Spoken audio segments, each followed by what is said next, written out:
അമ്മേ പരിശുദ്ധമേ, ദൈവമാതാവേ, കൃപാസനത്തിലൂടെ ഞങ്ങൾക്കും ഞങ്ങളുടെ ദേശത്തിനും അമ്മ മധ്യസ്ഥം തേടിത്തന്ന എല്ലാ അനുഗ്രഹങ്ങൾക്കും കൃപകൾക്കും ഞങ്ങളിപ്പോൾ ഹൃദയം നിറഞ്ഞ നന്ദി പറയുന്നു. അമ്മേ പരിശുദ്ധമേ, ദൈവമാതാവേ, 2004 ഡിസംബർ 7 ഉച്ചകഴിഞ്ഞ് 2:30 കൃപാസനത്തിൽ സംഭവിച്ച അമ്മയുടെ പ്രത്യക്ഷപ്പെടലിനെ കുറിച്ച് തിരുസഭയ്ക്ക് സമർപ്പിച്ചിരിക്കുന്ന പഠനരേഖകളുടെ മേൽ സഭാത്മകമായ പഠനം ആരംഭിക്കുവാൻ ഞങ്ങൾ പ്രാർത്ഥിക്കുന്നു. അമ്മേ പരിശുദ്ധമേ, ഭൂസ്വർലോകങ്ങളുടെ രാജ്ഞിയായ അങ്ങേയ്ക്ക് ഭൗമ സംരക്ഷണത്തിനായി പ്രപഞ്ചപ്രകൃതിയെ തന്നെ തിരുസഭ പ്രതിഷ്ഠിക്കുവാൻ ഈ പ്രത്യക്ഷീകരണം വഴി ഇടയാക്കണമേ. പരിശുദ്ധമേ, ജപമാല മാതാവേ, സകല കൃപാസനം പ്രാർത്ഥനയോടും ചേർത്ത് ഞങ്ങളിപ്പോൾ പ്രാർത്ഥിക്കുന്ന ഈ കുടുംബത്തിന്റെ പ്രത്യേക നിയോഗം പറ മക്കളെ.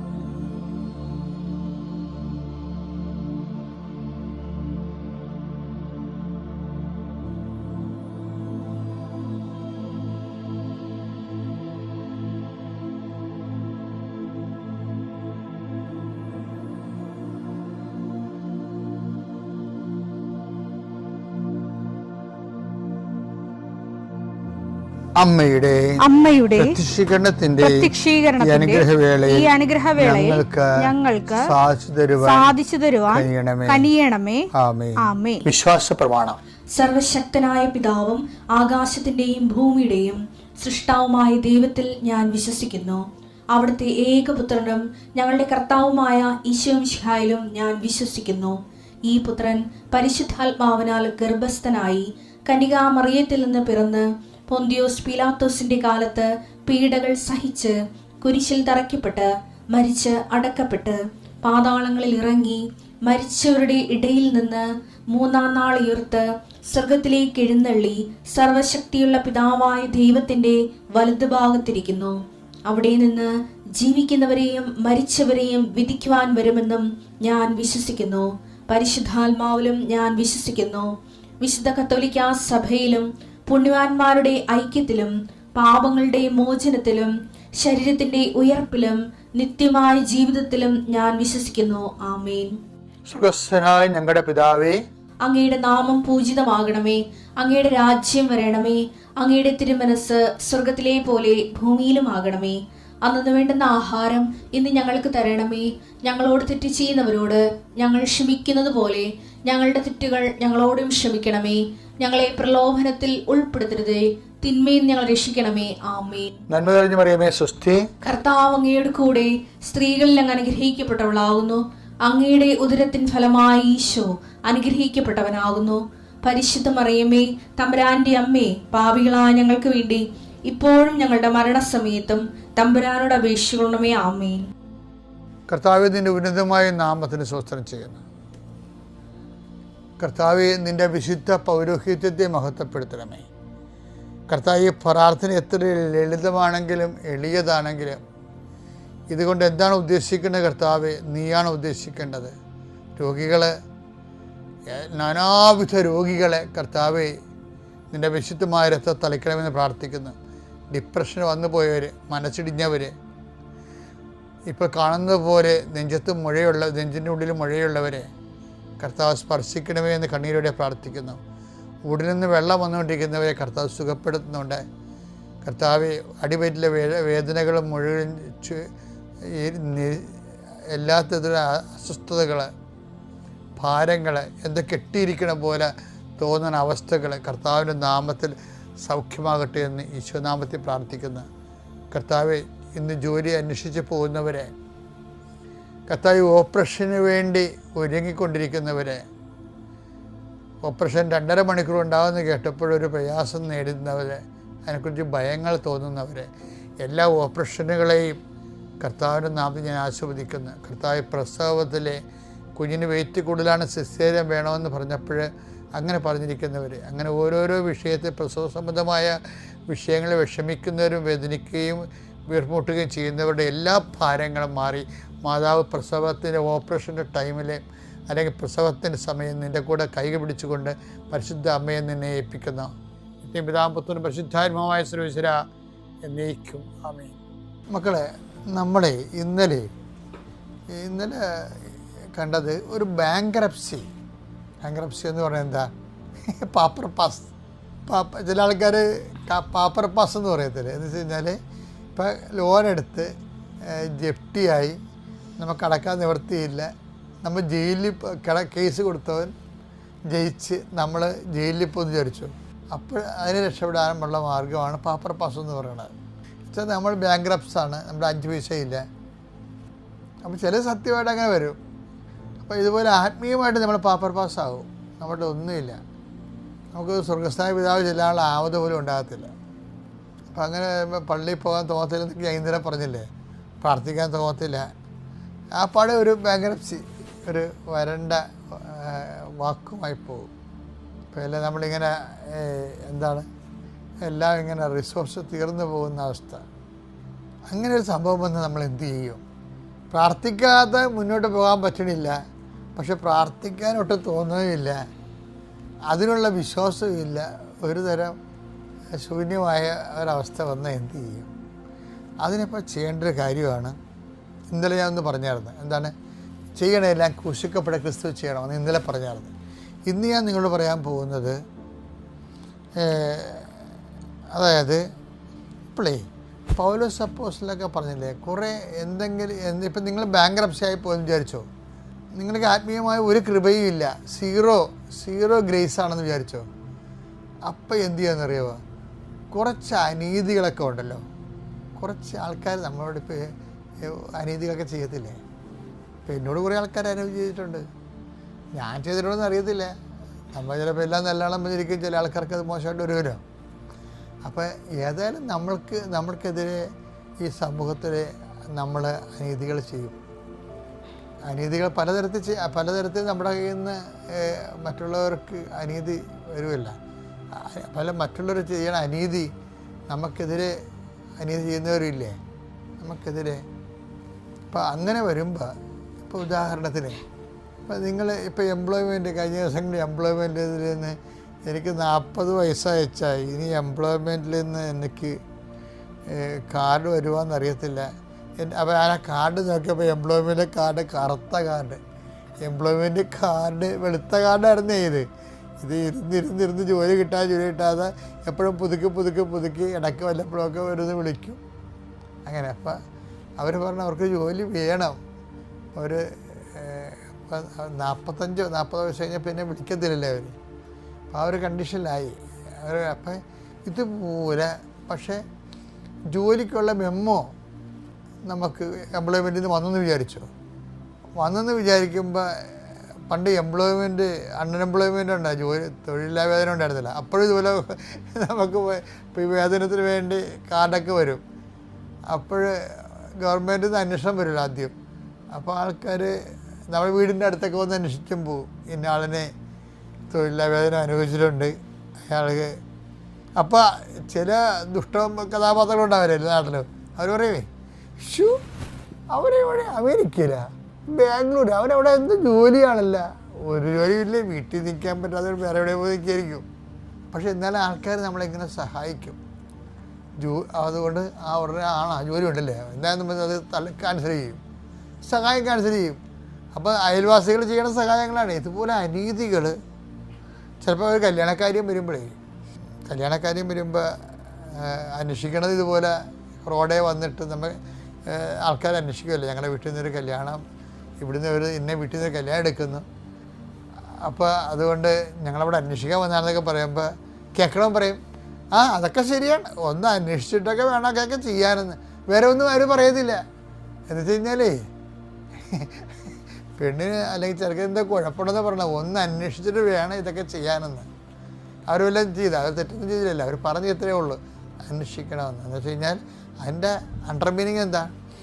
ആ വീട്ടുകാർ ആ പയ്യൻ കല്യാണം കഴിക്കാൻ പറ്റാത്ത ആളാണെന്നാണ്. അനീതി ഇങ്ങനെ കുറേ പേര് നമ്മളോട് ചെയ്യും, ഓരോരുത്തരത്തിൽ. ഈ അനീതി ഇപ്പോൾ ചില ആൾക്കാർ, ചില കടക്കാർ വന്ന് എന്നോട് പറയും, എൻ്റെ അച്ഛ കാശ് കിട്ടുമ്പോൾ കാശില്ലാത്തപ്പോൾ ഓടി എൻ്റെ അടുത്ത് വരും. 1/2 കിലോ അരി, ശർക്കര, തേയില, ഗോതമ്പെന്നൊക്കെ പറഞ്ഞ്, പയറെന്നൊക്കെ പറഞ്ഞ് വരും. കാശ് കിട്ടുമ്പോൾ എൻ്റെ മുമ്പിലൂടെ വേറെ കടയിൽ പോകുമെന്ന് പറയും. ഇതൊക്കെ ആൾക്കാർ ചെയ്യണതാണ് ഇങ്ങനെ. അപ്പോൾ നമുക്ക് സങ്കടം തോന്നും. നമ്മുടെ കടയിൽ അവർക്ക് പട്ടിണി വന്നപ്പോൾ നമ്മളാണ് സഹായിച്ചത്. പക്ഷേ 10 പൈസ കിട്ടിയപ്പോൾ അവർ നമ്മുടെ കടയിൽ പോയി 2 അപ്പുറത്തെ കടയിൽ പോകും, അല്ലെങ്കിൽ ടൗണിൽ പോയി മേടിക്കും. അപ്പം നിറവില്ലാത്തവരുണ്ടാകും കുറേ പേര്. നമ്മുടെ ആധ്യാത്മികം വളരാത്തതിൻ്റെ കാരണം ഈ സൂക്ഷ്മജീവികളാണ്. നിറവില്ലായ്മയുടെ സൂക്ഷ്മജീവികൾ എല്ലാവരുടെ ജീവിതത്തിലൊക്കെ കുറേശ്ശെ ഉണ്ട്. അപ്പം ഇത് വരുമ്പോൾ ഇതുമൂലം ഉണ്ടാകുന്ന അനീതികളുണ്ട്. അപ്പോൾ ഈ അനീതി എന്ന് പറയുമ്പോൾ എൻ്റെ ഇടയ്ക്കാണ് അനീതി കിട്ടുകയാണെങ്കിൽ ഞാൻ അതുകൊണ്ട് നല്ല അടിപൊളി നല്ല 24 ക്യാരറ്റിൻ്റെ തങ്കത്തിൻ്റെ കൃപയുണ്ടാക്കും. എന്താ കാര്യം എന്നറിയാമോ? അനീതി നമ്മൾ അനുഭവിച്ചാൽ, ഇപ്പോൾ ഈശോ ബൈബിളിൽ ചോദിക്കണില്ലേ, 1 കോരിന്ത്യർ 6:7 കഴിഞ്ഞ ദിവസം കണ്ടതാണ്, എന്നാൽ ഇപ്പോൾ ഒരു വേറെ അർത്ഥത്തിൽ കാണാം നമുക്ക്. 1 കോരിന്ത്യർ 6:7 നിങ്ങൾ തമ്മിൽ വ്യവഹാരങ്ങൾ ഉണ്ടാകുന്നത് തന്നെ നിങ്ങളുടെ പരാജയമാണ്. എന്തുകൊണ്ട് ദ്രോഹം നിങ്ങൾക്ക് ക്ഷമിച്ചുകൂടാ? ബൈബിൾ ചോദിക്കണേ, എന്തുകൊണ്ട് ദ്രോഹം നിങ്ങൾക്ക് ക്ഷമിച്ചുകൂടാ? വഞ്ചന സഹിച്ചുകൂടാ. അപ്പം നമ്മളോർക്കും, എന്തിനാണ് ഈ വഞ്ചന സഹിക്കണത്? എന്തിനാണ് ഇങ്ങനെ ദ്രോഹം ക്ഷമിക്കണത്? ഇത് എന്ത് പുസ്തകവിധം എന്നൊക്കെ ചോദിക്കും. ചില ആൾക്കാർക്ക് ഉൾക്കൊള്ളാൻ പോലും പറ്റുന്നത് ബൈബിളിന്. കാര്യം എന്താ വെച്ചാൽ, യഹൂദന് ഇതൊക്കെ കേട്ട് കഴിഞ്ഞാൽ വേറെയും കണ്ണിന് പകരം കണ്ണ്, പല്ലിന് പകരം പല്ല് എന്ന് എന്നാണ് അവർ പഠിച്ചു വച്ചിരിക്കുന്നത് അവരുടെ പഴയകാല ജീവിത അനുഭവങ്ങളിൽ നിന്ന്. കർത്താവ് അതെല്ലാം തിരുത്തുകയാണ്, മൊത്തം തിരുത്തുകയാണ്. എന്തിനാണ് തിരുത്തണമെന്ന് നിങ്ങൾക്കറിയാവോ? എന്തുകൊണ്ട് അനീതി നിങ്ങൾക്ക് സഹിക്കാൻ പാടില്ല, എന്തുകൊണ്ട് ദ്രോഹം നിങ്ങൾക്ക് ക്ഷമിക്കാൻ പാടില്ല എന്നൊക്കെ ചോദിക്കുന്നതിൻ്റെ കാരണം, ഈ ദ്രോഹം ക്ഷമിച്ചാൽ എന്ത് കിട്ടും, അനീതി സഹിച്ചാൽ എന്ത് കിട്ടും അതറിയണമെങ്കിൽ നിങ്ങൾ മത്തായി 5:11-12 വായിക്കണം. എന്നെ പ്രതി അതേ കിടക്കണം. എന്തുകൊണ്ട് അനീതി സഹിക്കാൻ പാടില്ല, അനീതി ക്ഷമിക്കാൻ പാടില്ല, ദ്രോഹം സഹിക്കാൻ പാടില്ല എന്ന് ചോദിച്ചാൽ എന്തിന് സഹിക്കണം, എന്തിന് ക്ഷമിക്കണം എന്ന് പറയുമ്പോൾ ഈശോ പറയും എന്നെ പ്രതി എന്ന് പറയും. എന്നെ പ്രതി മനുഷ്യർ നിങ്ങളെ അവഹേളിക്കുകയും വേണ്ട, മനുഷ്യർ നിങ്ങളെ അവഹേളിക്കുകയും പീഡിപ്പിക്കുകയും എല്ലാവിധ തിന്മകളും നിങ്ങൾക്കെതിരെ വ്യാജമായി പറയുകയും ചെയ്യുമ്പോൾ നിങ്ങൾ ഭാഗ്യവാന്മാർ. എന്തുകൊണ്ട് അനീതി സഹിക്കാൻ പാടില്ലെന്ന് വെച്ച് കഴിഞ്ഞാലേ, അതായത് നമ്മൾ ഭാഗ്യവാന്മാരാകാൻ വേണ്ടിയാണ് ദൈവതിരുസന്നിധിയിൽ നിങ്ങൾ ആനന്ദിച്ചാഹ്ലാദിക്കും. സ്വർഗത്തിൽ നിങ്ങളുടെ പ്രതിഫലം വലുതായിരിക്കും. അപ്പൊ പ്രതിഫലത്തിന് തന്നെ ഒരു പ്രശ്നമുണ്ട്. ഇവിടെ ഈശോ പ്രതിഫലം എന്ന് പറഞ്ഞിട്ട് പറയും, വലിയ പ്രതിഫലത്തെക്കുറിച്ചാണ് പറയണത്, വലിയ പ്രതിഫലം. ഇപ്പം ഈ ഈശോ ഇങ്ങനെ ഭയങ്കര മാത്തമാറ്റിക്കൽ പ്രിസിഷനോടുകൂടിയാണ് ഇതെല്ലാം സംസാരിക്കുന്നത്. കാര്യം വലിയ പ്രതിഫലമുണ്ട്, ചെറിയ പ്രതിഫലമുണ്ട്. ഇപ്പം അനീതി എന്ന് പറയുമ്പോൾ, എന്തുകൊണ്ട് അനീതി സഹിക്കാൻ പാടില്ല എന്ന് പറയുമ്പോൾ, നമ്മൾ ഈ ക്രിസ്തു നാമത്തിൽ സഹിക്കണത്. അപ്പോൾ നമുക്കൊന്നും കിട്ടത്തില്ലല്ലോ, അപമാനമല്ലേ കിട്ടത്തുള്ളൂ. അത് ക്രിസ്തു നാമത്തിലാക്കി അക്കൗണ്ട് ചെയ്ത് കഴിയുമ്പോൾ വലിയ പ്രതിഫലത്തിലേക്കാണ് പോണത് പ്രത്യാശയോടെ. ഞാൻ എന്താ നമ്മുടെ സബ്ജക്റ്റ് നിങ്ങൾക്ക് അറിയാമോ? എന്താ സബ്ജക്റ്റ്? ഒരു ബാങ്ക്രപ്സി വന്നാൽ എന്ത് ചെയ്യണമെന്നാണ് ഞാൻ ചോദിക്കണത് നിങ്ങളോട്. വിശ്വാസ തകർച്ച വന്നാൽ, പ്രാർത്ഥന തകർച്ച വന്നാൽ, പ്രാർത്ഥിക്കാൻ പറ്റാത്ത രീതിയിൽ 0 ഓയിലായിപ്പോയാൽ നമ്മൾ എന്ത് ചെയ്യും? 0 എനർജി ആയിപ്പോയി. അതായത് നമ്മൾ എന്ത് ചെയ്യും? പിന്നെ വിശ്വാസ മുന്നേറ്റം നടത്താൻ നമ്മൾ എന്ത് ചെയ്യണം? ഇതുപോലുള്ള അനീതികൾ നമ്മളോട് ചെയ്തവരോട് നമ്മൾ അങ്ങോട്ട് ചെന്ന് ക്രിസ്തുനാമത്തിൽ ഹൃദ്യമായി സംസാരിക്കുകയും അവരെ ആശീർവദിക്കുകയും അവരെ അനുഗ്രഹിക്കുകയും അവരെ സഹായിക്കുകയൊക്കെ ക്രിസ്തുനാമം ചെയ്തു കഴിഞ്ഞാൽ നമ്മൾ ബാങ്ക്രപ്സി ആയിപ്പോയ വിശ്വാസം നിന്ന് പെട്ടെന്ന് ഷൂട്ടപ്പ് ചെയ്യും. അതാണ് ഇതിൻ്റെ ഒരു തന്ത്രം എന്ന് പറയുന്നത്. അപ്പം ഇങ്ങനെ ഉള്ള സാഹചര്യങ്ങളിൽ നമ്മൾ വളരെ പ്രത്യക്ഷപ്പെട്ട ഈ അൾത്താരിൽ വന്ന് സാക്ഷ്യം പറയാൻ എന്നെ അനുഗ്രഹിച്ചതിനോർത്ത് ഞാൻ നന്ദി പറയുന്നു. അമ്മയുടെ പ്രതികരണ സാക്ഷിയാക്കിയതിനും സാക്ഷ്യം പറയാനാണ് ഞാനിവിടെ വന്നിരിക്കുന്നത്. എൻ്റെ പേര് അക്വിൻ ആൻ്റണി. ഞാൻ സെൻറ്റ് മേരീസ് ഫോറേൻ ചർച്ച് ചേർത്തലയിൽ നിന്ന് വരുന്നു. ഞാൻ ഉടമ്പടിയെക്കുറിച്ച് അറിയാനായിട്ട് ഇടവന്നത് ഞാൻ BEd പഠിക്കുന്ന 2022-24 കാലഘട്ടത്തിൽ എൻ്റെ കൂടെ പഠിച്ച കൂട്ടുകാരിൽ നിന്നാണ്. അതുകൂടാതെ തന്നെ എൻ്റെ അമ്മയും ഉടമ്പടി എടുത്തായിരുന്നു. അതും എനിക്കൊരു പ്രചോദനമായിരുന്നു ഈ ഉടമ്പടി എടുക്കാനായിട്ട്. 2022-24 വർഷങ്ങളിൽ ഞാൻ BEd പാസ്സായതാണ്. അത് കഴിഞ്ഞിട്ട് 5 പ്രാവശ്യം ഞാൻ കേറ്ററ്റ് എക്സാം എഴുതി.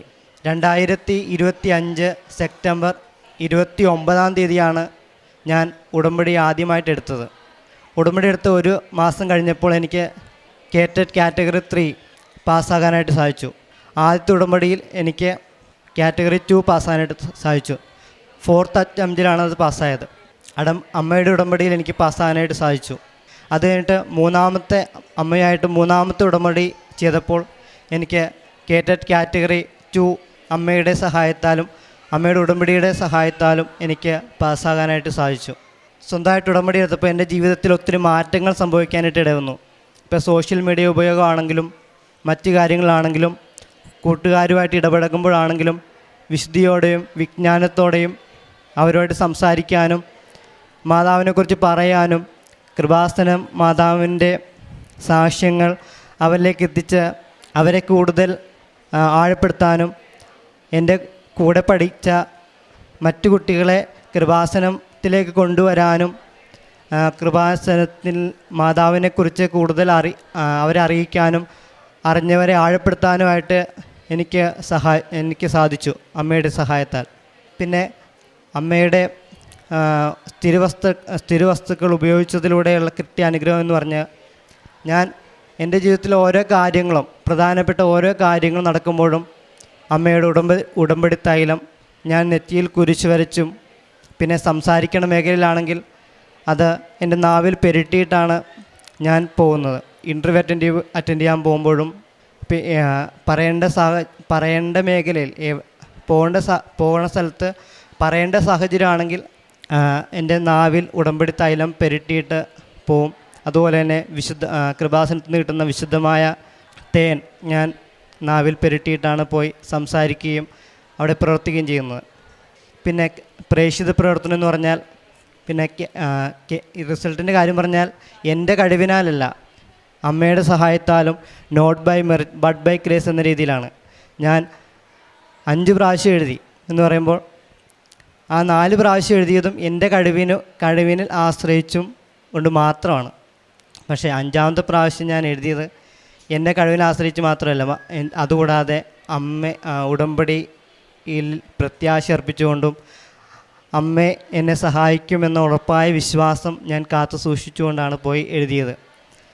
പോയി എഴുതിയ എക്സാം എന്ന് പറയുമ്പോൾ ഇച്ചിരി ടഫൊക്കെ ആയിരുന്നു. എന്നാലും ഞാൻ അത് വിശുദ്ധ വസ്തുക്കളൊക്കെ ഉപയോഗിച്ച് എഴുതി. OMR ഷീറ്റിൽ വിശുദ്ധമായ തൈലം കുരിശ് വരച്ച് അടയാളപ്പെടുത്തിയിട്ടാണ് ഞാൻ സബ്മിറ്റ് ചെയ്തത്. പിന്നെ ഉപ്പാണെങ്കിലും ഞാൻ എൻ്റെ പോക്കറ്റിൽ കരുതിക്കൊണ്ടാണ് പോയത്. പിന്നെ ആദ്യത്തെ എൻ്റെ ഉടമ്പടിയിലൊരു വാഹനം വേണമെന്ന്, ഒരു കാറ് വാങ്ങിക്കണമെന്ന് ആഗ്രഹമുണ്ടായിരുന്നു. അത് ഞാൻ ഉടമ്പടിയിൽ എഴുതി, പക്ഷേ ഞാൻ വീട്ടിൽ പറഞ്ഞൊന്നുമില്ലായിരുന്നു. സെപ്റ്റംബറിൽ ആദ്യത്തെ ഉടമ്പടി എടുത്ത് നവംബർ ആയപ്പോൾ പപ്പയ്ക്കൊരു കാറ് വാങ്ങണമെന്ന് ആഗ്രഹം വന്നു. അങ്ങനെ വാങ്ങി. അത് ഒരു കാറ് വാങ്ങി എൻ്റെ ഒരു സന്തോഷത്തിന് വേണ്ടിയിട്ടല്ല, മറിച്ച് എൻ്റെ പപ്പേനെയും അമ്മേനെയും കൊണ്ടുപോകാനും എന്തെങ്കിലുമൊക്കെ ഒരു ആവശ്യം വരുമ്പം എല്ലാ കുടുംബമായിട്ട് പോകാൻ വേണ്ടിയിട്ടാണ് ഞാനത് ആവശ്യപ്പെട്ടത്. അത് അമ്മയോട് നിയോഗം വെച്ച് പ്രാർത്ഥിച്ചത്, ഉടമ്പടി എടുത്തതും. പിന്നെ പ്രേക്ഷിത പ്രവർത്തനം എന്ന് പറയുമ്പോൾ പത്രം ഞാൻ എല്ലാ വീടുകളിലും കൊണ്ടുപോയി കൊടുക്കും. വെറുതെ അല്ല കൊണ്ടുപോയി കൊടുക്കുന്നത്. ഓരോ പത്രത്തിലും വിശുദ്ധമായ തൈലം കുരിശ് വരച്ച് ഓരോ പേജിലും ഓരോ പത്രവും മറിച്ച് വിശ്വാസ പ്രമാണം ഓരോ പത്രം ആദ്യം തൊട്ട് അവസാനം വരെ വിശ്വാസ പ്രമാണം ചൊല്ലി മറിച്ച് പ്രാർത്ഥിച്ച് ഇത് കിട്ടുന്നവർക്ക് അനുഭവപ്പെടണം, മാതാവിനെ അറിയണം, അറിഞ്ഞവർ മാതാവിൽ ആഴപ്പെടണം, അറിയാത്തവർ കൃപാസനം മാതാവിനെ അറിയണം എന്നൊരു വിശ്വാസത്തിലും പ്രത്യാശയിലാണ് ഞാനത് എല്ലായിടത്തും കൊണ്ടുപോയി ഓരോ വീടുകളിലും നടന്നു കൊണ്ടുപോയും സൈക്കിളിലും കൊണ്ടുപോയി കൊടുത്തത്. അതിലൂടെ ഒരു വീട്ടിലെ ഒരപ്പനും അമ്മയും ഈശോയിൽ നിന്ന് അകന്ന് ജീവിക്കുമായിരുന്നു. അപ്പോൾ അവരെ ഈശോയിലേക്ക് തിരിച്ചു കൊണ്ടുവരുവാനും കൃപാസന മാതാവിനെക്കുറിച്ച് അവരിൽ ഒരു ബോധ്യം വരുത്താനും എനിക്ക് സാധിച്ചു. പിന്നെ എക്സാമിന് പോയത് ഞാൻ കാശുരൂപം എൻ്റെ കഴുത്തിൽ ധരിച്ചുകൊണ്ടാണ് പോയത്. ആത്മീയ ജീവിതത്തെക്കുറിച്ച് പറയുകയാണെങ്കിൽ ഞാൻ ഡെയിലി കുർബാനയ്ക്ക് പോകും. ആ കുർബാനയിൽ വിശുദ്ധിയോടെയും ശ്രദ്ധയോടെയും പങ്കെടുക്കാനായിട്ട് സാധിക്കുന്നുണ്ട്. അത് ഉടമ്പടി എടുത്തതിലൂടെയാണ് ശ്രദ്ധയോടെയും വിശ്വാസത്തോടെയും പ്രത്യാശയോടെയും കുർബാനയിൽ പങ്കെടുക്കാനായിട്ട് സാധിച്ചത്. പിന്നെ കൊന്തയെക്കുറിച്ച് പറഞ്ഞാൽ ഡെയിലി ഞാനൊരു പേഴ്സണലായിട്ടൊരു കൊന്ത ചൊല്ലും. അതുകൂടാതെ തന്നെ കുടുംബ പ്രാർത്ഥനയിൽ സജീവമായിട്ട് ശ്രദ്ധയോടെ പങ്കെടുക്കാനായിട്ട് ഉടമ്പടി എടുത്തതിലൂടെ എനിക്ക് സാധിക്കുന്നുണ്ട്. പിന്നെ ഡെയിലി ബ്രെഡ്, അച്ഛൻ്റെ ഡെയിലി ബ്രെഡ് ഞാൻ എല്ലാ ദിവസവും കൂടും. പിന്നെ രാവിലത്തെ പ്രാർത്ഥനയും സായാഹ്ന പ്രാർത്ഥനയും ഞാൻ മെഴുകുതിരി കത്തിച്ചു വെച്ച് വിശ്വാസ പ്രമാണം ചൊല്ലി വിശ്വാസത്തോടെ ഞാൻ പങ്കെടുക്കും. പിന്നെ റിസൾട്ട് നോക്കിയതെന്ന് പറയുന്നത് ഞാൻ പ്രത്യക്ഷീകരണ പ്രാർത്ഥന ചൊല്ലി നീലത്തിരിയുടെയും പച്ചത്തിരിയുടെയും നടുവിൽ എൻ്റെ മൊബൈൽ വെച്ച് ഉപ്പിട്ട് കൃപാസനം തൈലം പെരട്ടി കൃപാസനം ഉപ്പ് വിശ്വാസ പ്രമാണം ചൊല്ലി മൊബൈൽ സ്ക്രീനിലിട്ടാണ് ഞാൻ റിസൾട്ട് നോക്കിയത്. പിന്നെ കിട്ടിയ മാർക്കെന്ന് പറഞ്ഞാൽ ഞാൻ എക്സാം എഴുതാൻ പോകുന്നതിന് മുമ്പ് തന്നെ ഞാൻ കൃപാസനം മാതാവിനോട് ചോദിച്ചായിരുന്നു എനിക്ക് 93 മാർക്ക് വേണമെന്ന്. റിസൾട്ട് വന്നപ്പോൾ എനിക്ക് കിട്ടിയ മാർക്കും 93 തന്നെ കിട്ടി. ജയിക്കാനായിട്ട് 92 മതി. അമ്മ അഡീഷണൽ ഒരു മാർക്കും കൂടെ എനിക്ക് തന്നു, അനുഗ്രഹിച്ചു. ഇത്രയും അനുഗ്രഹം എൻ്റെ ജീവിതത്തിൽ തന്ന കൃപാസന മാതാവിന് ഒരു കോടി നന്ദി പറഞ്ഞുകൊണ്ട് ഈ ഒരു ഉടമ്പടിയിൽ ഞാൻ ജീവിതകാലം മുഴുവൻ അമ്മയുടെ സാക്ഷിയായി not by merit but by grace എന്ന രീതിയിൽ എൻ്റെ കഴിവിൽ ആശ്രയിക്കാതെ അമ്മയിൽ ആശ്രയിച്ചുകൊണ്ട് ഇനിയുള്ള ജീവിതം നയിക്കാൻ എനിക്കിടവരട്ടെ എന്ന് ഞാൻ പ്രാർത്ഥിക്കുന്നു. പിന്നെ എൻ്റെ ഒരു പ്രശ്നമായിരുന്നു സംസാരിക്കാനായിട്ടൊരു ബുദ്ധിമുട്ട്. ഇപ്പം ഞാൻ പഠിച്ച മേഖല എന്നുള്ള BEd ആണ്, ടീച്ചിങ് ആണ്. അപ്പം പ്രധാനപ്പെട്ടതായിട്ട് സംസാരിക്കുന്നതിനാണല്ലോ കാര്യം. അപ്പം അതിനൊരു ബുദ്ധിമുട്ട് എനിക്കുണ്ടായിരുന്നു. എനിക്ക് ചില സമയം ടെൻഷൻ കയറുമ്പോൾ എനിക്ക് വിക്ക് പോലെ ചെറുതായിട്ട് വരും. അപ്പോൾ അത് ഒരു ബുദ്ധിമുട്ടായിരുന്നു. അത് ഞാൻ നിയോഗം വെച്ച് പ്രാർത്ഥിക്കുകയും ഉടമ്പടി തൈലവും ഉടമ്പടി ഉപ്പും പിന്നെ വിശുദ്ധമായ തേനൊക്കെ എൻ്റെ നാവിൽ പെരട്ടി പ്രാർത്ഥിച്ചതിലൂടെ അതും കൃപാസന മാതാവ് എൻ്റെ ജീവിതത്തിൽ ഓരോ പ്രശ്നങ്ങളും പോരായ്മകളും എടുത്തു മാറ്റി എൻ്റെ ജീവിതത്തിൽ കൂടുതൽ വിശുദ്ധിയും അഭിഷേകവും കൃപയും കൊണ്ട് നിറച്ചുകൊണ്ടിരിക്കുകയാണ്. കർത്താവ് ഞങ്ങൾക്ക് വേണ്ടി വൻ കാര്യങ്ങൾ ചെയ്തിരിക്കുന്നു. ഞങ്ങൾ സന്തോഷിക്കുന്നു. നെഗേമിലെ ജലപ്രവാഹം എന്ന പോലെ കർത്താവെ ഞങ്ങളുടെ ഐശ്വര്യം പുനഃസ്ഥാപിക്കണമേ. സങ്കീർത്തനം 126 3-4 വചനങ്ങളാണ്. ദൈവം വൻ കാര്യങ്ങൾ ചെയ്യുന്ന ദൈവമാണ്. ആ വൻ കാര്യങ്ങൾ ചെയ്യുന്ന ആ ദൈവത്തിന് നന്ദി പറയുകയാണ്. അനുഗ്രഹങ്ങൾക്കും നന്ദി. ചെയ്ത കാര്യങ്ങൾക്ക് നെഗേമിലെ ജലപ്രവാഹം പോലെ എന്ന പോലെയാണ് കർത്താവിനോട് നമ്മുടെ ഐശ്വര്യം പുനഃസ്ഥാപിക്കണമേ എന്ന് ഓരോ മക്കളും പ്രാർത്ഥിക്കുന്നത്. ഉടമ്പടിയിൽ നെഗേമിലെ ജലപ്രവാഹം എന്ന പോലെ തന്നെയാണ് വരണ്ട ഭൂമിയിൽ കൂടെ യാത്ര ചെയ്യുമ്പോൾ ഒരുപക്ഷെ പരീക്ഷകളാവാം, ഇൻ്റർവ്യൂകളാവാം, കുടുംബ പ്രശ്നങ്ങളാവാം, പ്രതിസന്ധികളാവാം, എന്തു തന്നെ ആയാലും ആ മരുഭൂമിയിൽ ജലപ്രവാഹം എന്ന പോലെയാണ് ഉടമ്പടി മക്കളുടെ ജീവിതത്തിൽ ഈശോയും അമ്മയും അനുഗ്രഹങ്ങൾ വർഷിക്കുന്നത്. മരുഭൂമിയിൽ പെട്ടെന്ന് വെള്ളം ഒഴുകി വരുന്ന പോലെ ദൈവം അപ്രത്യക്ഷമായി അനുഗ്രഹം നൽകുന്ന ഒരു വലിയ ഒരു പദ്ധതിയാണ് ഉടമ്പടി. ഇന്ന് ഉടമ്പടി മക്കളുടെ ജീവിതത്തിൽ വരേണ്ട ദിവസങ്ങളിലൂടെ കടന്നു പോകുമ്പോൾ കണ്ണീരോടെ കരഞ്ഞു വിലാപത്തോടെ വരുമ്പോൾ, അമ്മയുടെ സന്നിധിയിൽ വരുമ്പോൾ നെഗേമിലെ ജലപ്രവാഹം എന്ന പോലെയാണ് ആ വരണ്ട നിലയിൽ നിന്ന് നമ്മെ ഉയർത്തുന്ന ഒരു ദൈവമാണ്, നമ്മെ സംരക്ഷിക്കുന്ന ഒരമ്മയാണ് കൃപാസനം അമ്മ. പ്രത്യാശ നഷ്ടപ്പെട്ട സമയങ്ങളിലും ദൈവം ജീവിതം പുതുക്കാൻ കഴിവുള്ളവനാണെന്നുള്ള ഒരു ഉറപ്പാണ് ഉടമ്പടിയിൽ നമുക്ക് ലഭിക്കുന്നത്. അക്വീൻ ആൻ്റണി എന്ന മകൻ്റെ സാക്ഷ്യത്തിൽ അക്വീനും ഒരുപക്ഷെ വരണ്ട മരുഭൂമിയിലൂടെ ഒരു യാത്രയായിരുന്നു. 4 പ്രാവശ്യം കേറ്ററ്റ് എക്സാം എഴുതി, പ്രതീക്ഷകളൊക്കെ നഷ്ടപ്പെടുന്ന സമയം പോലെ 3 പ്രാവശ്യം എഴുതി പാസ്സായില്ല. 4ാമത്തെ പ്രാവശ്യം അമ്മയെ ഉടമ്പടി എടുത്തു. അമ്മ ഉടമ്പടിയിൽ നിയോഗമായി സമർപ്പിച്ചു. അവിടെ ഒരു പേപ്പർ കിട്ടി, പിന്നീട് ഒരു കാറ്റഗറി 2 കിട്ടി. പിന്നീട് അക്വീന് തന്നെ മനസ്സിലായി ഇനി ഉടമ്പടി എടുക്കാതെ രക്ഷയില്ല. 5ാമത്തെ പ്രാവശ്യം കേറ്ററ്റ് എക്സാമിന് പോയപ്പോൾ അക്വീൻ ഉടമ്പടി എടുത്തു. നേർച്ച വസ്തുക്കളായ ഉടമ്പടി കാശിരൂപവും വെഞ്ചരിച്ച ഉപ്പും വിശ്വാസ പ്രമാണം ചൊല്ലി പ്രാർത്ഥിച്ചാണ് അക്വീൻ പരീക്ഷയ്ക്ക് പോയത്. അന്ന് പ്രാർത്ഥിച്ചതും മാതാവെ 93% മാർക്ക് തന്ന് എന്നെ റിസൾട്ട് നൽകണേ എന്നാണ് പ്രാർത്ഥിച്ചത്. 92% മാർക്കാണ് പാസ് മാർക്ക്. ഒരു മാർക്ക് എക്സ്ട്രാ ചോദിച്ചു. അതുപോലെ തന്നെ ചോദിച്ചതുപോലെ തന്നെയാണ് അക്വീൻ പറയുന്നത്, ഞാൻ ചോദിച്ചപ്പോൾ തന്നെ അമ്മ എനിക്ക് തന്നു. ഞാൻ പ്രാർത്ഥിച്ചത് 93%. ഇത് not by merit but by grace എന്നാണ്. എൻ്റെ മെറിറ്റ് ഉണ്ടായിരുന്നെങ്കിൽ, കാരണം ഞാൻ പല പ്രാവശ്യം 3 പ്രാവശ്യം എഴുതി, എൻ്റെ മെറിറ്റിലാണ് ഞാൻ വിശ്വസിച്ചത്. പക്ഷെങ്കിൽ 5ാമത്തെ പ്രാവശ്യം എഴുതിയപ്പോൾ ഞാൻ ദൈവത്തിൻ്റെ കൃപയിൽ വിശ്വസിച്ച് കേറ്ററ്റ് എക്സാമിന് പോയി എന്നാണ്. അത് പാസ്സായതും not by merit but by grace, ദൈവത്തിൻ്റെ കൃപയാലാണ് എനിക്ക് റിസൾട്ട് കിട്ടി പാസ്സാകാൻ സാധിച്ചു എന്നാണ്. പിന്നീട് ഈ മകൻ പറഞ്ഞത് സംസാരിക്കുവാനുള്ള ബുദ്ധിമുട്ടുണ്ടായിരുന്നു, വിക്ക് പോലെ ഉണ്ടായിരുന്നു. പക്ഷേ ഇന്ന് ഈ തിരുസന്നിധിയിൽ സംസാരിച്ചപ്പോഴും ഒരു കുഴപ്പവുമില്ല.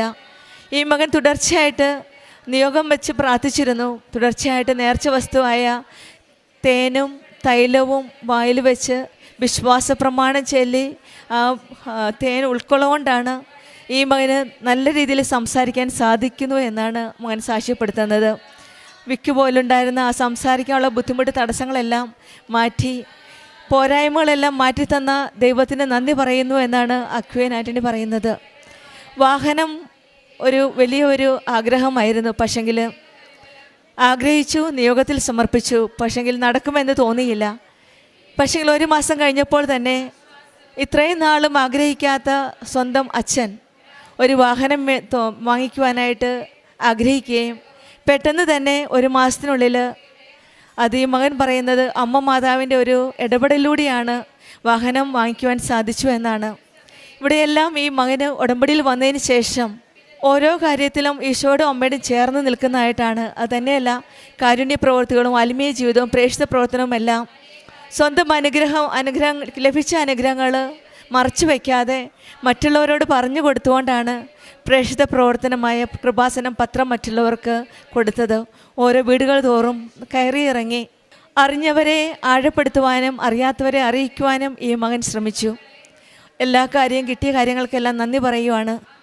ആത്മീയ ജീവിതത്തിലും ഒട്ടും മുടക്കാതെ എല്ലാ കാര്യത്തിലും കുർബാനയും കുമ്പസാരവും ജപമാലയും അച്ഛന ധ്യാനങ്ങളും എല്ലാം നല്ല റെഗുലറായിട്ട് തന്നെ, നല്ല ഡിസിപ്ലിനായിട്ട് തന്നെ ഉടമ്പടി നിബന്ധനകളനുസരിച്ച് പാലിച്ചു. അതിൻ്റെ ഫലമായിട്ടാണ് ഇന്ന് പരിശുദ്ധ അമ്മജീവനോടെ പ്രത്യക്ഷപ്പെട്ട ഈ ആലയത്തിൽ അമ്മയുടെ പ്രത്യക്ഷീകരണത്തിൻ്റെ സാക്ഷിയായിട്ട് അക്വീൻ ഇന്ന് പരിശുദ്ധ അമ്മയ്ക്ക് നന്ദി പറയുകയാണ്. അമ്മയുടെ മധ്യസ്ഥതയിലൂടെ ഈശോയിൽ നിന്ന് ലഭിച്ച അനുഗ്രഹങ്ങൾക്ക് വേണ്ടിയാണ് നന്ദി പറയുന്നത്. വചനം നമ്മൾ സങ്കീർത്തനം കേട്ടതുപോലെ കർത്താവ് ഞങ്ങൾക്ക് വേണ്ടി വൻ കാര്യങ്ങൾ ചെയ്തിരിക്കുന്നു, ഞങ്ങൾ സന്തോഷിക്കുന്നു എന്നാണ്. ആ സന്തോഷത്തോടെയാണ് പരിശുദ്ധ അമ്മയുടെ മധ്യസ്ഥയിലൂടെ ലഭിച്ച ഈ അനുഗ്രഹങ്ങൾക്ക് നന്ദി പറയുന്നത്. നമ്മൾക്കും അക്വീൻ ആൻ്റണിയോട് ചേർന്ന് നിന്ന് നമ്മളുടെ ഓരോ പ്രശ്നങ്ങളും പ്രതിസന്ധികളും ആ ദൈവത്തിൻ്റെ കരങ്ങളിലേക്ക് സമർപ്പിക്കാം. നമ്മുടെ ജീവിതത്തിൽ വരണ്ടുപോയ നമ്മുടെ ജീവിതം, അതായത് രോഗങ്ങളാവാം, കുടുംബ പ്രശ്നങ്ങളാവാം, ജോലിയില്ലായ്മയാവാം, കടബാധ്യതയാവാം, വീണ്ടും ഉടമ്പടിയിലൂടെ ദൈവം പുനഃസ്ഥാപിക്കുമെന്ന് നമുക്ക് പൂർണ്ണമായിട്ട് വിശ്വസിക്കാം. ഐശ്വര്യം പുനഃസ്ഥാപിക്കുന്ന ആ ദൈവത്തിൻ്റെ കരങ്ങളിലേക്ക് നമ്മുടെ ജീവിതവും സമർപ്പിച്ച് പ്രാർത്ഥിക്കാം. അക്വിൻ ആൻ്റണിക്കും കുടുംബത്തിൽ ലഭിച്ച എല്ലാ അനുഗ്രഹങ്ങൾക്കും നമ്മൾക്ക് കരങ്ങളടിച്ച് ദൈവത്തെ മാതാവിൻ്റെ പ്രത്യക്ഷപ്പെടലിൻ്റെ സന്നിധിയിൽ സാക്ഷ്യം പറയാനായി ഉയർത്തിത്തന്ന അമ്മ മാതാവിനും ഈശോയ്ക്കും 1000 നന്ദി. ഞാൻ അനീഷ, കൊല്ലം ജില്ലയിൽ പ്രാക്കുളം എന്ന സ്ഥലത്തു നിന്നാണ് ഞാൻ വരുന്നത്. ഞാൻ 2024 വന്ന് ഉടമ്പടി എടുത്തിട്ടുണ്ടായിരുന്നു. എനിക്ക് ഉടമ്പടിയെ പറ്റി വലിയ ഇതൊന്നും ഇല്ലായിരുന്നു. ഞാൻ മെഴുകുതിരി കത്തിക്കും, പ്രാർത്ഥിക്കും, അങ്ങനെ പോയിക്കൊണ്ടിരിക്കുമായിരുന്നു.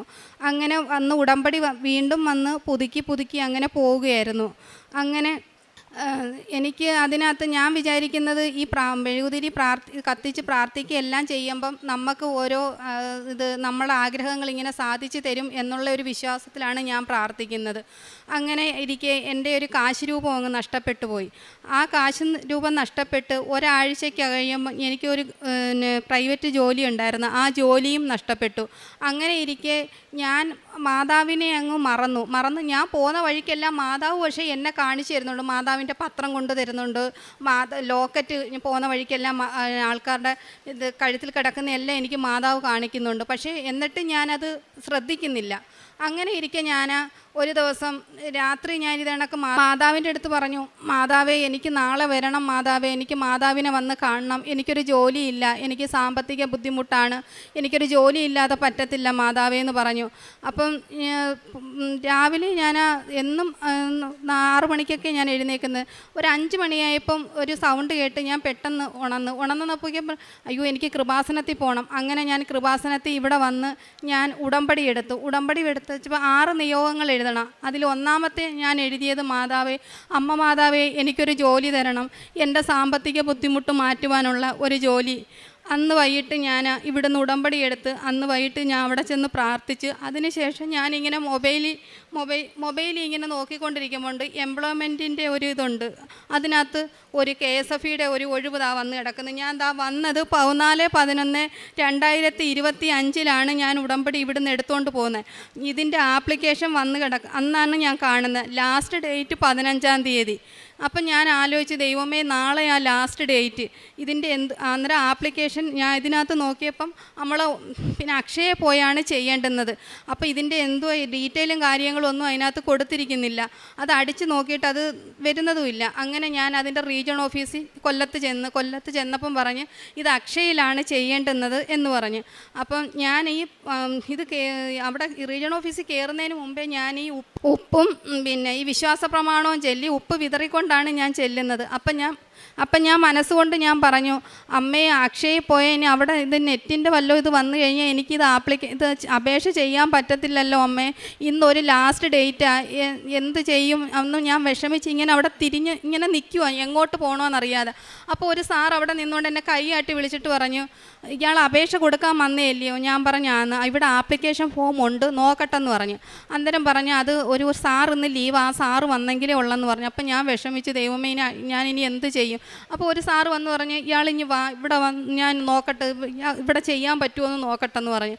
അങ്ങനെ ആ സാറ് വാങ്ങിച്ച് എൻ്റെ ആപ്ലിക്കേഷൻ ഫോം ചെയ്ത് എനിക്കതിൻ്റെ ചെയ്തതിൻ്റെ ഇതും തന്നു കഴിഞ്ഞപ്പം ഇതിൻ്റെ ഒരാഴ്ച കഴിഞ്ഞപ്പോൾ കൊണ്ട് എന്നെ അവിടുന്ന് വിളിക്കുന്നു, ഇയാൾക്ക് ലെറ്റർ ഇവിടുന്ന് വിട്ടായിരുന്നു, നാളെ ആ ഇൻ്റർവ്യൂ എന്ന് പറഞ്ഞുകൊണ്ട്. അപ്പോൾ അന്ന് വൈകിട്ട് ഒരു 5 മണിയായപ്പോഴാണ് എനിക്ക് ഈ ഫോൺ വരുന്നത്. അങ്ങനെ ഞാൻ പിറ്റേന്ന് ഇൻ്റർവ്യൂവിന് ചെന്ന് ഞാൻ വീട്ടിൽ നിന്ന് വിശ്വാസ പ്രമാണവും പ്രാർത്ഥിച്ചിറങ്ങി ഉപ്പുമായിട്ടാണ് ഞാൻ ഇറങ്ങുന്നത്. അപ്പം ഞാൻ പറഞ്ഞ, അമ്മേ എനിക്ക് ഇൻ്റർവ്യൂ ഇത് പാസ്സാവണമെന്നുണ്ടെങ്കിൽ ഒരു അടയാളം തരണം, എനിക്കിത് കിട്ടുവാന്ന് എനിക്കൊരു ഉറപ്പുണ്ടെന്നുണ്ടെങ്കിൽ.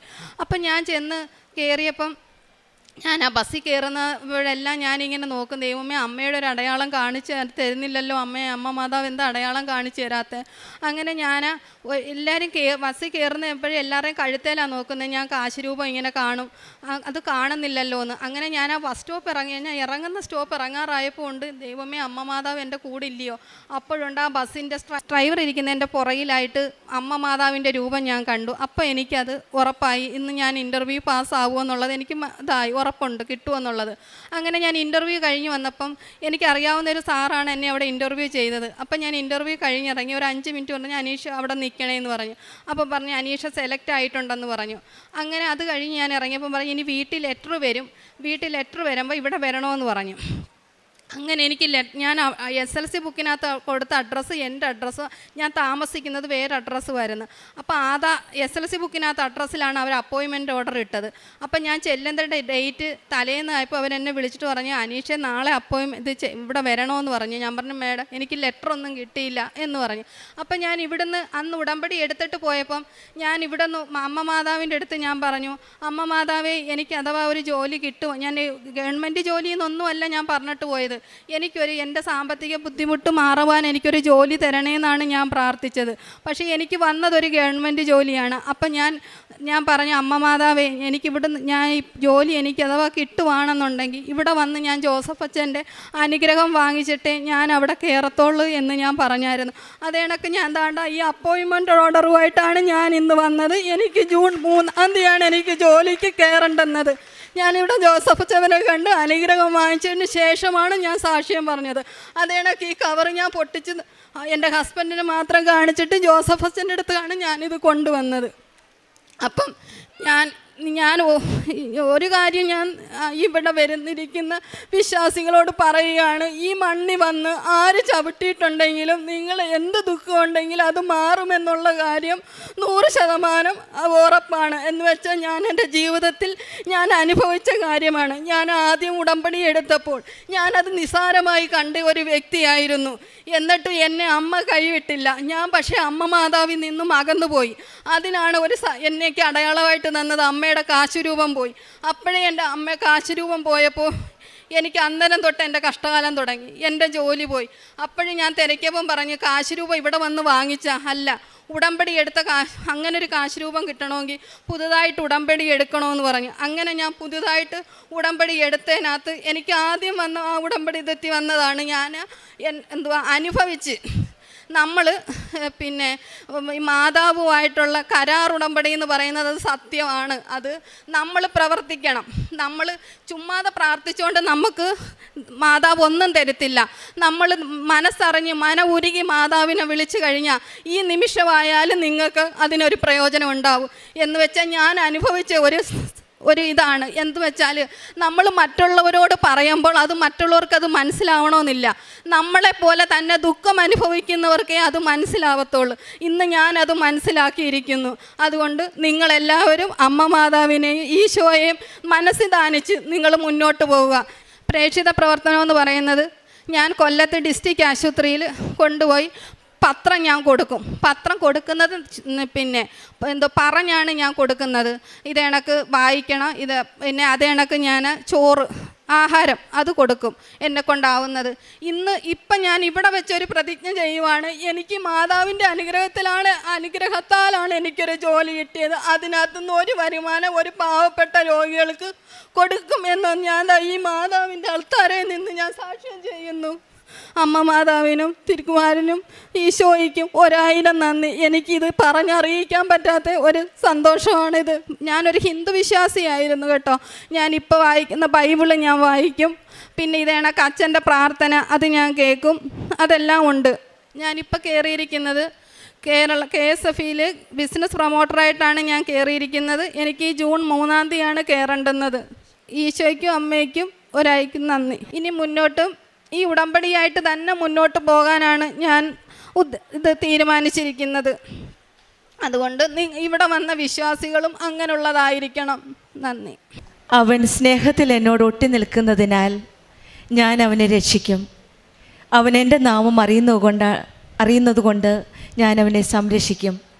സങ്കീർത്തനം 91:14 ദൈവത്തെ ഹൃദയത്തിൽ സ്നേഹിക്കുന്നവർ ഞാൻ അവനെ രക്ഷിക്കുമെന്നാണ് വചനം പറയുന്നത്. എൻ്റെ നാം അറിയുന്നവർ, ദൈവത്തിൽ ഉറച്ച് വിശ്വസിക്കുന്നവർ ഞാൻ അവരെ സംരക്ഷിക്കും, അനുഗ്രഹിക്കും എന്നാണ്.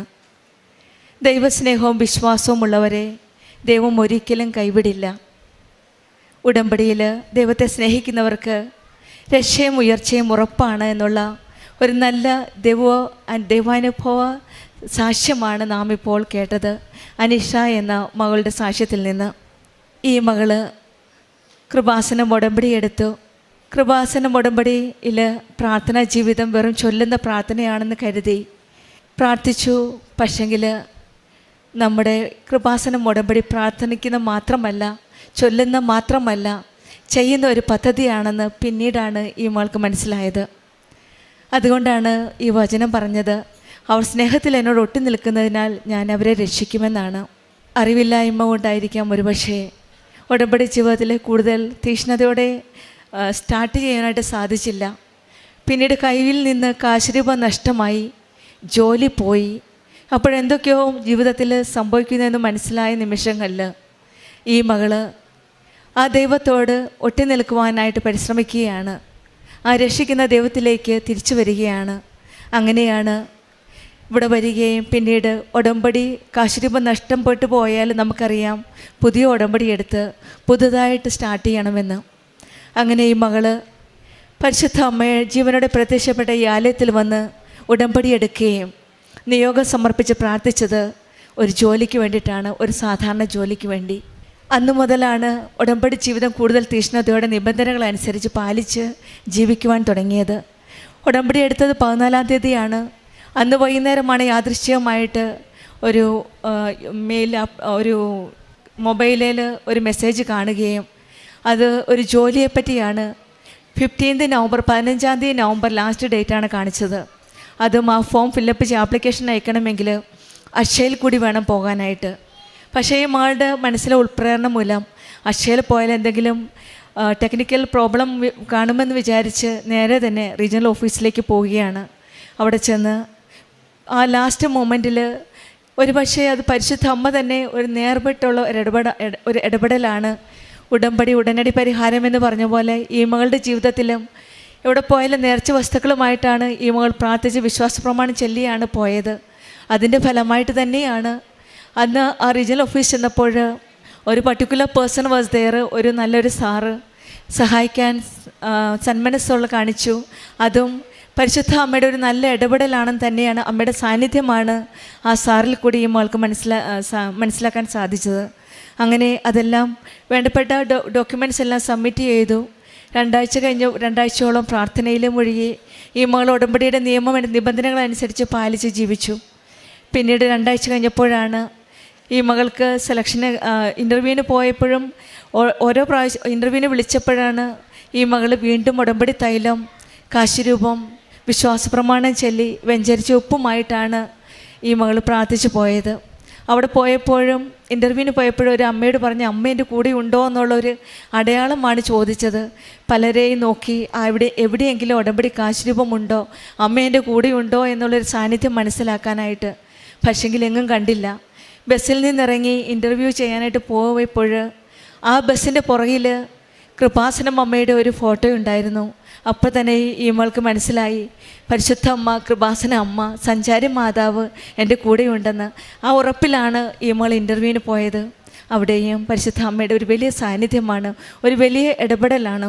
ആ പ്രാർത്ഥന കേട്ട ഒരമ്മ, കൃപാസന അമ്മ, ഈ മകൾക്ക് നല്ലൊരു ജോലി നൽകി ആ ഇൻ്റർവ്യൂ പാസ്സാകാൻ സാധിച്ചു. കേരള സ്റ്റേറ്റ് ഫിനാൻസ് എൻ്റർപ്രൈസസിൽ ബിസിനസ് പ്രൊമോട്ടറായിട്ടാണ്.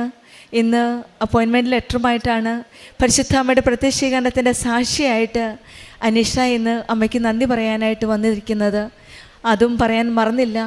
കാരണം ഈ മകൾ പറഞ്ഞത് അപ്പോയിൻമെൻറ്റ് ലെറ്റർ കിട്ടിക്കഴിയുമ്പോൾ ബഹുമാനപ്പെട്ട ജോസഫ് അച്ഛൻ്റെ ബ്ലെസ്സിങ് കിട്ടിക്കഴിഞ്ഞ് നന്ദിയുടെ ആ വചനം പറഞ്ഞ് ഞാൻ മറ്റുള്ളവർക്ക് സാക്ഷ്യപ്പെടുത്തിയതിന് ശേഷമേ ഞാൻ ജോലിക്ക് കയറൂ എന്നാണ് ഈ മകൾ പ്രാർത്ഥിച്ചിരുന്നത്.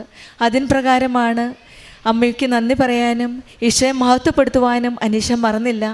അത് ഇന്ന് പരിശുദ്ധ അമ്മയുടെ സന്നിധിയിൽ അമ്മയ്ക്ക് നന്ദി പറയാൻ അമ്മയുടെ മധ്യസ്ഥതയിലൂടെ ലഭിച്ച, കൃപാസനം അമ്മയുടെ മധ്യസ്ഥതയിലൂടെ ലഭിച്ച ഈ ജോലിക്ക് വേണ്ടിയിട്ടും ഈശോയുടെ അനുഗ്രഹത്തിനായിട്ട് നന്ദി പറഞ്ഞുകൊണ്ടാണ് അമ്മയുടെ സന്നിധിയിൽ വന്നിരിക്കുന്നത്. അവൾ സ്നേഹത്തിൽ എന്നോട് ഒട്ടി നിൽക്കുന്നതിനാൽ ഞാൻ അവനെ രക്ഷിക്കുമെന്നാണ് വചനമാണ് നാം ഓരോരുത്തരോടും പരിശുദ്ധ അമ്മയും നമ്മളോട് പറയുന്നത്. നമുക്കും ആ ഈശോയുടെ അമ്മയുടെ ഒട്ടി നിൽക്കുവാനായിട്ട് ശ്രമിക്കാം. ഉടമ്പടി ഒരു വഴിയാണ്. ആത്മീയ ജീവിതത്തിൽ ഈശോയുടെ അമ്മയുടെ ഒട്ടി നിൽക്കാനുള്ള ഈ കാലഘട്ടത്തിൻ്റെ ഒരു പുതിയ പദ്ധതിയാണ് ഉടമ്പടി. ഭയങ്ങളിൽ വിശ്വാസവും സംശയങ്ങളിൽ ദൈവം എന്നെ വിടുവിക്കും എന്ന ഒരു വിശ്വാസം, ബുദ്ധിമുട്ടുകളിൽ ദൈവം എൻ്റെ കൂടെയുണ്ട് എന്നൊരു വിശ്വാസം. ഉടമ്പടിയിൽ ദൈവം നമ്മെ രക്ഷിക്കും, ഉയർത്തും, അനുഗ്രഹിക്കുമെന്ന് നമുക്ക് പൂർണ്ണമായിട്ട് വിശ്വസിക്കാം.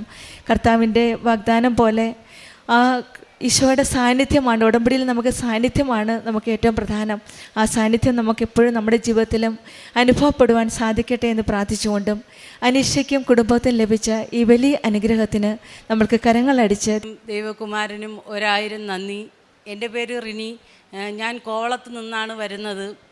ഞാൻ പ്രത്യക്ഷീകരണത്തിൻ്റെ സാക്ഷിയായി തീർക്കാൻ മാതാവ് നൽകിയ വലിയ കൃപയ്ക്ക് ഞാൻ 1000 നന്ദി പറയുന്നു അമ്മയോടും ദൈവകുമാരനോടും. എൻ്റെ ജീവിതത്തിൽ സംഭവിച്ച ഒരു വലിയൊരു സാക്ഷ്യം ഞാൻ അമ്മ മാതാവിൻ്റെ മുമ്പിൽ പറയുന്നതിലേക്കാണ് ഞാൻ വന്നിരിക്കുന്നത്.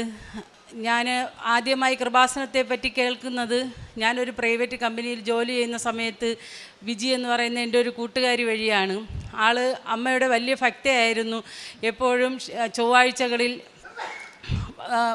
ഉടമ്പടി ധ്യാനം ഇടുകയും നമ്മൾ ഒരുമിച്ചിരുന്ന് കേൾക്കുകയും പ്രാർത്ഥിക്കുകയും ചെയ്യും. അപ്പോൾ പറയും, ചേച്ചിക്ക് എന്ത് സങ്കടം ഉണ്ടെങ്കിലും ചേച്ചി സ്വന്തം അമ്മയോട് പറയുന്നത് പോലെ മാതാവിനോട് പറയുക, അമ്മയോട് നമുക്ക് എന്ത് സങ്കടവും പറയാമല്ലോ, ചേച്ചി പ്രാർത്ഥിക്കുമെന്ന് പറഞ്ഞ് ഞാൻ പ്രാർത്ഥിക്കുമായിരുന്നു.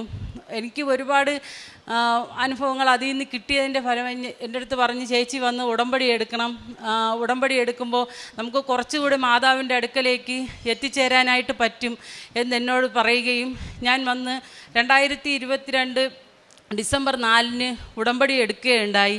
ഇതെൻ്റെ 2ാമത്തെ സാക്ഷ്യമാണ്. ഞാൻ 3ാമത്തെ ഉടമ്പടി പുതുക്കലിൽ തന്നെ എനിക്ക് എൻ്റെ ജീവിതത്തിൽ വലിയ മാറ്റങ്ങൾ എനിക്ക് സംഭവിച്ചു. ഞാൻ അതിവിടെ സാക്ഷിയായി പറഞ്ഞിട്ടുണ്ടായിരുന്നു.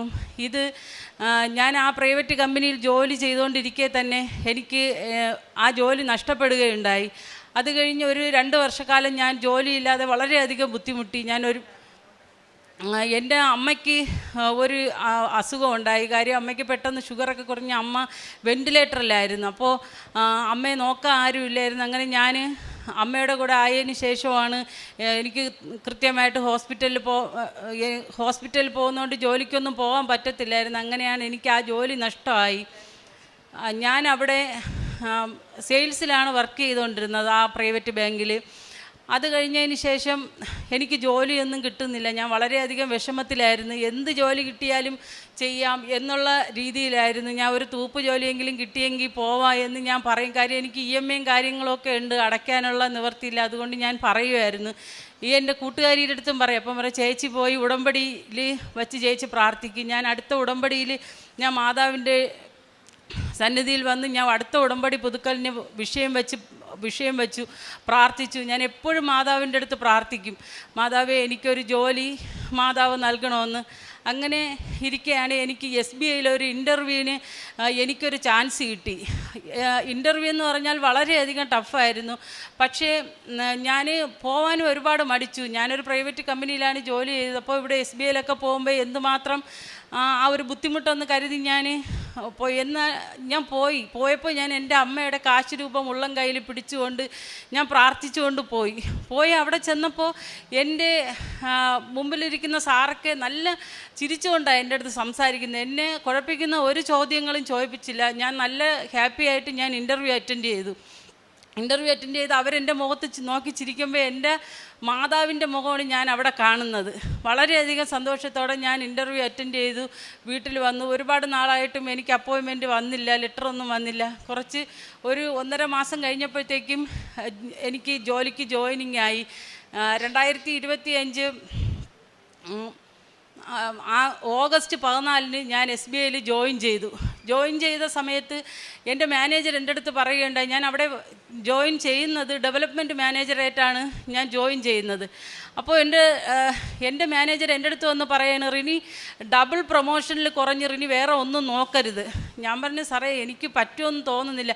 റിനിക്ക് പറ്റും, റിനി ചെയ്യണം, പ്രൊമോഷൻ എടുക്കണം എന്ന് എൻ്റെ അടുത്ത് പറയുകയുണ്ടായി.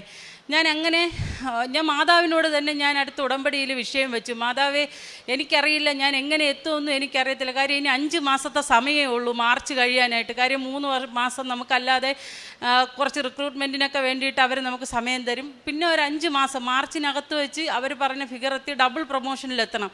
ഞാൻ നോക്കുമ്പോൾ എൻ്റെ ബ്രാഞ്ചിൽ തന്നെ 4 വർഷമോ 3 വർഷമോ ആയ ആൾക്കാർ ഇരിപ്പുണ്ട് പ്രൊമോഷൻ എടുക്കാതെ.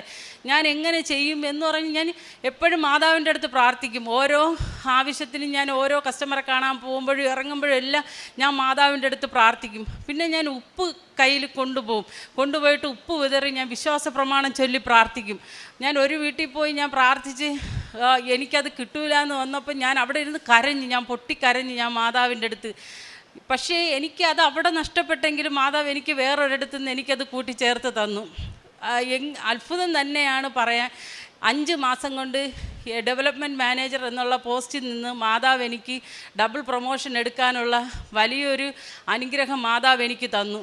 ഇന്ന് ഞാൻ ഈ സന്നിധിയിൽ വരാൻ ഇരുന്ന ഒരു വ്യക്തിയല്ല. കാര്യം എനിക്കിനി അടുത്ത മാസം ലാസ്റ്റ് എനിക്ക് ഉടമ്പടി പുതുക്കിയാൽ മതി. അപ്പോൾ ഇന്നലെ എൻ്റെ ചേച്ചി പറയണേ, ഞാൻ ഇന്ന് കൃപാസനത്തിൽ പോകുന്നെന്ന് പറഞ്ഞു. ഞാൻ ചേച്ചി ഞാനും വരുന്നു എന്ന് പറഞ്ഞ് രാത്രി ഞങ്ങൾ അവിടെ നിന്ന് ഇറങ്ങുവാണ്. ഞാനിവിടെ വന്ന് വളരെ ക്ഷീണിതയായിരുന്നു. ഞാൻ കുറേ നേരം കിടന്നു ഇവിടെ വന്ന് പ്രാർത്ഥനയൊക്കെ കണ്ടു, കുർബാന കണ്ടു എല്ലാം. അപ്പോൾ ലീവിൻ്റെ കാര്യത്തിന് ഞാൻ സാറിനെ വിളിച്ചപ്പോൾ സാർ എന്നോട് പറയുകയാണ്, റിനി മന്ത് എൻ്റെ ആണ്, എങ്ങനെ നിനക്ക് ലീവ് തരും? ഞാൻ പറഞ്ഞു സാറേ ഞാൻ എവിടെ ഇരുന്നാലും ഞാൻ വർക്ക് ചെയ്യും സാറേ. ഓക്കെ ശരി, റിനി പോയിട്ട് വാ, പള്ളിയിലല്ലേ പോകുന്നേ എന്ന് പറയുകയുണ്ടായി. ഞാൻ ആ ബാക്കിൽ വന്ന് ഞാൻ ഇന്ന് കിടന്നു. കാര്യം എനിക്ക് അത്രയും ക്ഷീണമായിരുന്നു. എൻ്റെ ചേച്ചിയും മോളും ഒക്കെ ഉടമ്പടി എടുക്കാനൊക്കെ പോയപ്പോൾ ഞാൻ അവിടെ ഇരുന്ന് പ്രാർത്ഥിച്ച് വരുന്ന റാലിയൊക്കെ നോക്കി അങ്ങനെ പ്രാർത്ഥിച്ച് അവരെ ഒപ്പം മറിയത്തിൻ്റെ പാട്ടൊക്കെ പാടി ഞാൻ അങ്ങനെ ഇരിക്കുകയാണ്. അപ്പോഴാണ് എൻ്റെ ഫോണിൽ 11:20 ആയപ്പോൾ എൻ്റെ ഫോണിൽ മെസ്സേജ് വരുന്നു, എനിക്ക് പ്രൊമോഷൻ ലിസ്റ്റ് വന്നു. എൻ്റെ ഫോണിൽ ഞാൻ കണ്ട് നിറകണ്ണീരോടെ ഞാൻ ഓടി ഞാൻ സിസ്റ്ററെ അടുത്ത് വന്നിട്ട് പറഞ്ഞു, സിസ്റ്ററെ ഞാൻ ഡബിൾ പ്രൊമോഷനായി എന്നുള്ള ലിസ്റ്റ് എനിക്ക് വന്ന് സിസ്റ്ററെ, ലിസ്റ്റ് വന്ന് എനിക്ക് മാതാവിൻ്റെ അടുത്ത് പോയി ഒന്ന് എനിക്ക് നന്ദി പറയണം. അപ്പം പറഞ്ഞു വേണ്ട, നമുക്ക് സാക്ഷ്യം പറയാം എന്ന് പറയുകയുണ്ടായി. എനിക്ക് എങ്ങനെ സാധിച്ചു എന്ന് ചോദിച്ചു കഴിഞ്ഞാൽ എനിക്ക് അറിയത്തില്ല. കാര്യം വളരെയധികം ഞാൻ വണ്ടിയൊക്കെ ഓടിച്ചുകൊണ്ട് പോകുമ്പോൾ എനിക്ക് 2 വീലറാണ് ഉള്ളത്. മഴയത്തും വെയിലത്തുമൊക്കെ ഞാൻ വണ്ടി ഓടിച്ചുകൊണ്ട് പോകുമ്പോൾ ഞാനിങ്ങനെ ആകാശത്തോട്ട് നോക്കും, അമ്മേ ഞാൻ എന്ത് ചെയ്യും? ഞാൻ ആ നീലമേഘത്തിൽ എൻ്റെ അമ്മയെ കണ്ട് ഞാൻ പ്രാർത്ഥിക്കും. എന്നിട്ട് എല്ലാവരുടെ അടുത്തും പറയും എനിക്ക് പ്രാർത്ഥിക്കണേ, എനിക്ക് ഭയങ്കര ടെൻഷൻ.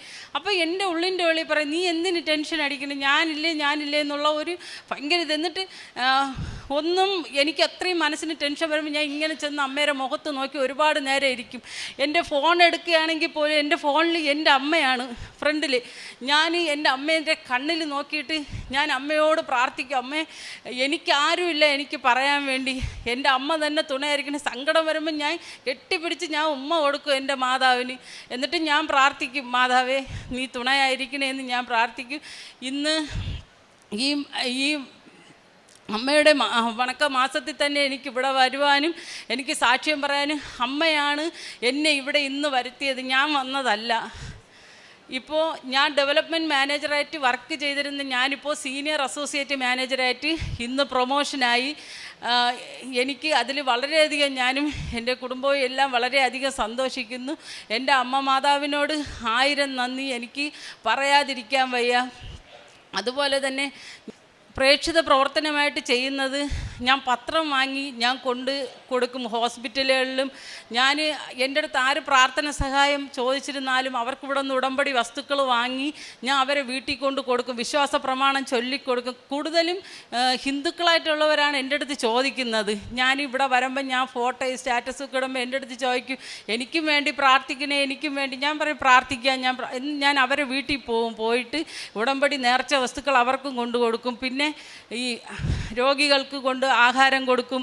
അതോടൊപ്പം തന്നെ കൈക്കും കാലിനും സുഖമില്ലാത്ത രോഗികൾക്ക് ഞാൻ പൈസ കൊടുത്ത് ഞാൻ സഹായിക്കും.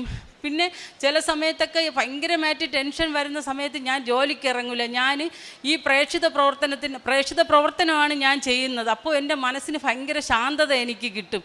എൻ്റെ വർക്കിൻ്റെ എല്ലാ പ്രഷറും ഞാൻ മറന്നു പോകും. ഞാൻ എല്ലാ ഞായറാഴ്ചകളിലും പള്ളിയിൽ പോവാറുണ്ട്. ഞാൻ കുമ്പസാരിക്കും. പിന്നെ കുടുംബ പ്രാർത്ഥനയിൽ ഞങ്ങൾ കുടുംബമായിട്ട് കുടുംബ പ്രാർത്ഥനയിലും പങ്കെടുക്കാറുണ്ട്. ഡെയിലി ബ്രേഡ് ഞാൻ കേൾക്കാറുണ്ട് രാവിലെ. അതുപോലെ തന്നെ ബൈബിൾ വായനയുണ്ട്. ബൈബിൾ വായിക്കാൻ എനിക്ക് ഭയങ്കര മടിയുള്ള ഒരു വ്യക്തിയായിരുന്നു. പള്ളിയിൽ അച്ഛൻ അവിടെ വന്ന് വായിക്കാനൊക്കെ പറയുമ്പോൾ എനിക്ക് ഭയങ്കര മടിയാണ്. ഞാൻ വിക്കിയിട്ടൊക്കെ ഇറങ്ങി വരും. പക്ഷേ ഇപ്പോൾ എനിക്ക് ബൈബിൾ വായിക്കാൻ ഭയങ്കര ഇഷ്ടമാണ്. കാര്യം ബൈബിൾ വായിക്കാൻ ഇരുന്ന് കഴിഞ്ഞാൽ ഒരു വചനം ഫുള്ള് വായിച്ച് തീർന്നാലും വീണ്ടും വീണ്ടും വായിക്കണമെന്നുള്ള ഭയങ്കര ഒരു ആഗ്രഹമാണ്. ഞാൻ പള്ളിയിലൊക്കെ ഇപ്പോൾ ഏതൊരവസരം വന്നാലും ഞാൻ പോയി വായിക്കാറുണ്ട്. അത് എനിക്ക് ഈ ഉടമ്പടി തന്ന ഒരു വലിയൊരു അനുഗ്രഹമാണ്. ഈ ഉടമ്പടി ജീവിതത്തിലൂടെ എൻ്റെ കുടുംബത്തിന് വളരെയധികം സന്തോഷവും സമാധാനവും ലഭിച്ചു. അതുപോലെ തന്നെ ഞാൻ നേർച്ച വസ്തുക്കൾ സ്ഥിരമായി ഞാൻ ഉപയോഗിക്കും. ഉടമ്പടി തൈലം ഉപയോഗിക്കും, ഉപ്പ് ഉപയോഗിക്കും.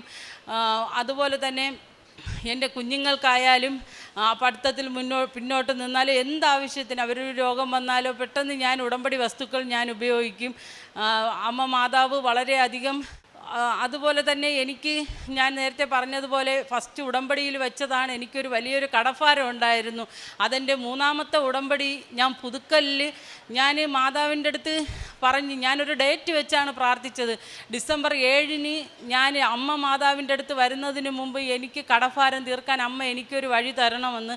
അതുപോലെ തന്നെ ഡിസംബർ 4 എൻ്റെ ഒരു വസ്തു ഒരു 9 വർഷമായിട്ട് വിൽക്കാതെ കിടന്ന ഒരു വസ്തുവായിരുന്നു. അത് ഡിസംബർ 4 അഡ്വാൻസ് ആവുകയും ഡിസംബർ 7 ഞാൻ അമ്മ മാതാവിൻ്റെ അടുത്ത് വന്ന് നന്ദി പറയുകയുണ്ടായി. ഇത്രയെല്ലാം ചെയ്തെൻ്റെ ജീവിതം ഇത്രയും ധന്യമാക്കിയ അമ്മ മാതാവിനും ദൈവകുമാരനും 1000 നന്ദി അർപ്പിച്ചുകൊള്ളുന്നു. രക്ഷയുടെ കിണറ്റിൽ നിന്നും നീ സന്തോഷത്തോടെ ജലം കോരിയെടുക്കും. ആ നാളിൽ നീ പറയും, കർത്താവിന് നന്ദി പറയുവിൻ. ജനതകളുടെ ഇടയിൽ അവിടുത്തെ പ്രവൃത്തികൾ വിളംബരം ചെയ്യുവിൻ. അവിടുത്തെ നാമം ഉന്നതമാണെന്ന് ഉദ്ഘോഷിക്കുവിൻ. യെശയ്യാ പ്രവാചകൻ്റെ പുസ്തകം 12-ാം അധ്യായം 3-4 വചനങ്ങളാണ്. ദൈവസാന്നിധ്യമാണ് നമ്മുടെ ജീവിതത്തിൽ നമ്മുടെ ആത്മാവിന് സമാധാനവും ശക്തിയും ശാന്തിയും നൽകുന്നത്. രക്ഷയുടെ കിണറ്റിൽ നിന്നും നീ സന്തോഷത്തോടെ ജലം കോരിയെടുക്കുമെന്ന് പറയുന്നത് ഒരുപക്ഷെ ഇന്ന് ഉടമ്പടി മക്കളുടെ ജീവിതത്തെ പറ്റിയാണ്. ഉടമ്പടിയിലാവുന്ന ഓരോ മക്കളുടെ ജീവിതത്തിലും സന്തോഷത്തോടെ അവർ ദൈവത്തെ വിളിക്കുമ്പോൾ ആ സന്തോഷത്തോടെ തന്നെയാണ് ആ രക്ഷയുടെ കിണറ്റിൽ നിന്നും ആ ജലം കോരിയെടുക്കാനായിട്ട് ഈശോയും അമ്മയും നമ്മെ അനുഗ്രഹിക്കുന്നത്. ഉടമ്പടി ജീവിതം പ്രത്യാശയുടെ സമാധാനത്തിൻ്റെ വഴിയാണ്. ദൈവത്തിൻ്റെ രക്ഷയുടെ ഉറവിടങ്ങളാണ്. ആ ഉറവിടങ്ങളിലേക്കാണ് പരിശുദ്ധ അമ്മ, കൃപാസന അമ്മ നമ്മെ കരം പിടിച്ച് നയിക്കുന്നത്. നമ്മുടെ ദുഃഖത്തിൽ ആശ്വാസവും, രോഗത്തിൽ പ്രത്യാശയും, ഭയത്തിൽ ധൈര്യവും, നിരാശയിൽ പുതുജീവനുമാണ് ഉടമ്പടി മക്കളുടെ ജീവിതത്തിൽ നാം കാണുവാൻ സാധിക്കുന്നത്. അവിടുത്തെ പ്രവൃത്തികൾ വിളംബരം ചെയ്യുവാനുള്ള ഓരോ അവസരങ്ങളും പാഴാക്കാതെ ഉടമ്പടി മക്കൾ പ്രേക്ഷിത പ്രവർത്തനത്തിലൂടെയാണ് അറിഞ്ഞവരെ ആഴപ്പെടുത്തുകയും അറിയാത്തവരെ അറിയിക്കുകയും ചെയ്യുന്നത്. അവിടുത്തെ നാമം ഉന്നതമാണെന്ന് നാം ഓരോരുത്തരും ഉദ്ഘോഷിക്കുകയാണ് കൃപാസനം ഉടമ്പടിയിലൂടെ. കൃപാസന സന്നിധിയിൽ വന്ന് രക്ഷയുടെ കിണറ്റിൽ നിന്നും സന്തോഷത്തോടെ നമുക്കും ആ വെള്ളം കോരിയെടുക്കാൻ സാധിക്കട്ടെ എന്ന് പ്രാർത്ഥിക്കാം. റിനിയുടെ കുടുംബത്തിൽ ലഭിച്ച എല്ലാ അനുഗ്രഹങ്ങളും, പ്രത്യേകിച്ചും സന്തോഷത്തോടെ ജലം കോരിയെടുത്ത ഒരു അനുഭവ സാക്ഷ്യമാണ് റിനി നമ്മളോട് സാക്ഷ്യപ്പെടുത്തുന്നത്. ആദ്യമായിട്ട് 2 വർഷത്തോളം ജോലിയില്ലാതെ വിഷമിച്ച് വീട്ടിലിരുന്നപ്പോഴാണ് കൃപാസനത്തെ പറ്റി യൂട്യൂബിൽ കേൾക്കുകയും അച്ഛൻ്റെ ധ്യാനം കേൾക്കുകയും പിന്നീട് വന്ന് ഉടമ്പടി എടുക്കുകയാണ്. ഈ മകള് ഏതെങ്കിലും ജോലി എന്തെങ്കിലും രീതിയിൽ കിട്ടിയാൽ എടുക്കാമെന്ന ആ വിശ്വാസത്തോടെ, ആ പ്രതീക്ഷയോടെയാണ് ഈ മകള് പ്രാർത്ഥിച്ചത്. അങ്ങനെയാണ് ഒരു SBIയിൽ ഒരു സാധാരണ ഒരു ജോലി കിട്ടി. പിന്നീട് അമ്മയുടെ രോഗാവസ്ഥയിൽ ജോലിക്ക് പോകാൻ പറ്റാതായി. പിന്നീട് വന്ന് പെട്ടെന്ന് യാദൃശ്യമായിട്ടാണ് ഒരു ഇൻ്റർവ്യൂവിൻ്റെ ഒരു കോൾ കിട്ടുന്നത്. അത് SBIയിൽ. അങ്ങനെയാണ് ഈ മകൾ ഇൻ്റർവ്യൂവിന് പോയി. അവിടെ ഉടമ്പടി നേർച്ച വസ്തുക്കളായ കാശുരൂപം മുറുകെ കയ്യിൽ പിടിച്ചുകൊണ്ടാണ് അമ്മയുടെ സാന്നിധ്യം ഉറപ്പുവെച്ചാണ് ഈ മകൾ ഇൻ്റർവ്യൂവിന് പോയത്. ഒരു നല്ലൊരു സാന്നിധ്യം, അമ്മയുടെ സാന്നിധ്യം ആ ഇൻ്റർവ്യൂവിൻ്റെ സമയത്ത് ഈ മൾക്ക് മനസ്സിലാക്കാൻ സാധിച്ചു എന്നാണ് ഈ മകൾ പറയുന്നത്. പിന്നീട് അവിടെ തന്നെ ഡെവലപ്മെൻറ്റ് മാനേജർ പോസ്റ്റാണ് ജോലി കിട്ടിയത്. പിന്നീടുള്ള ഒരു പോസ്റ്റിന് വേണ്ടി, ഒരു ഹയർ പ്രൊമോഷന് വേണ്ടിയിട്ട് വളരെ തീക്ഷ്ണമായിട്ട് വർക്ക് ഹാർഡ് ചെയ്തതിൻ്റെ ഫലമായിട്ടാണ് പിന്നീട് ഒരു സീനിയർ പോസ്റ്റിന് വേണ്ടിയിട്ടുള്ള ആ പ്രയത്നത്തിൽ തന്നെയാണ് അവിടെയും ഈശോയും അമ്മയും ഈ മോളെ കനിഞ്ഞനുഗ്രഹിക്കുകയാണ്. ഇന്ന് പതിവില്ലാതെ പെട്ടെന്നൊരു ആഗ്രഹമാണ് പരിശുദ്ധമ്മയുടെ സന്നിധിയിൽ പോകണമെന്ന്. അങ്ങനെയാണ് ഇന്ന് ഇവിടെ ആയിരിക്കുന്ന സമയത്താണ് ഇന്ന് പ്രാർത്ഥിച്ചുകൊണ്ടിരിക്കെ തന്നെയാണ് മൊബൈലിൽ അറ്റ് 11:27 ഒരു മെസ്സേജ് വരികയാണ്. അത് 5 മാസം കഴിഞ്ഞത്, അതായത് സമയച്ചുരുക്കത്തിൻ്റെ അമ്മ ഈ മകളുടെ ജീവിതത്തിൽ വീണ്ടും ഇടപെടുകയാണ്. 5 മാസം കഴിഞ്ഞപ്പോഴേ പെട്ടെന്ന് ഡബിൾ പ്രൊമോഷൻ നൽകിയാണ് ഈശോയും അമ്മയും അനുഗ്രഹിച്ചതായിട്ട് കൃപാസനം അമ്മയുടെ സന്നിധിയിൽ ഇരിക്കുമ്പോൾ തന്നെ ഈ മകൾക്ക് മെസ്സേജ് വരികയാണ്. അത് ഒരു ഡെവലപ്മെൻറ്റ് മാനേജർ പോസ്റ്റിൽ നിന്ന് സീനിയർ അസോസിയേറ്റ് മാനേജറായിട്ട് SBIയിലേക്ക് ഒരു ഡബിൾ പ്രൊമോഷൻ നൽകി അനുഗ്രഹിക്കുകയാണ്.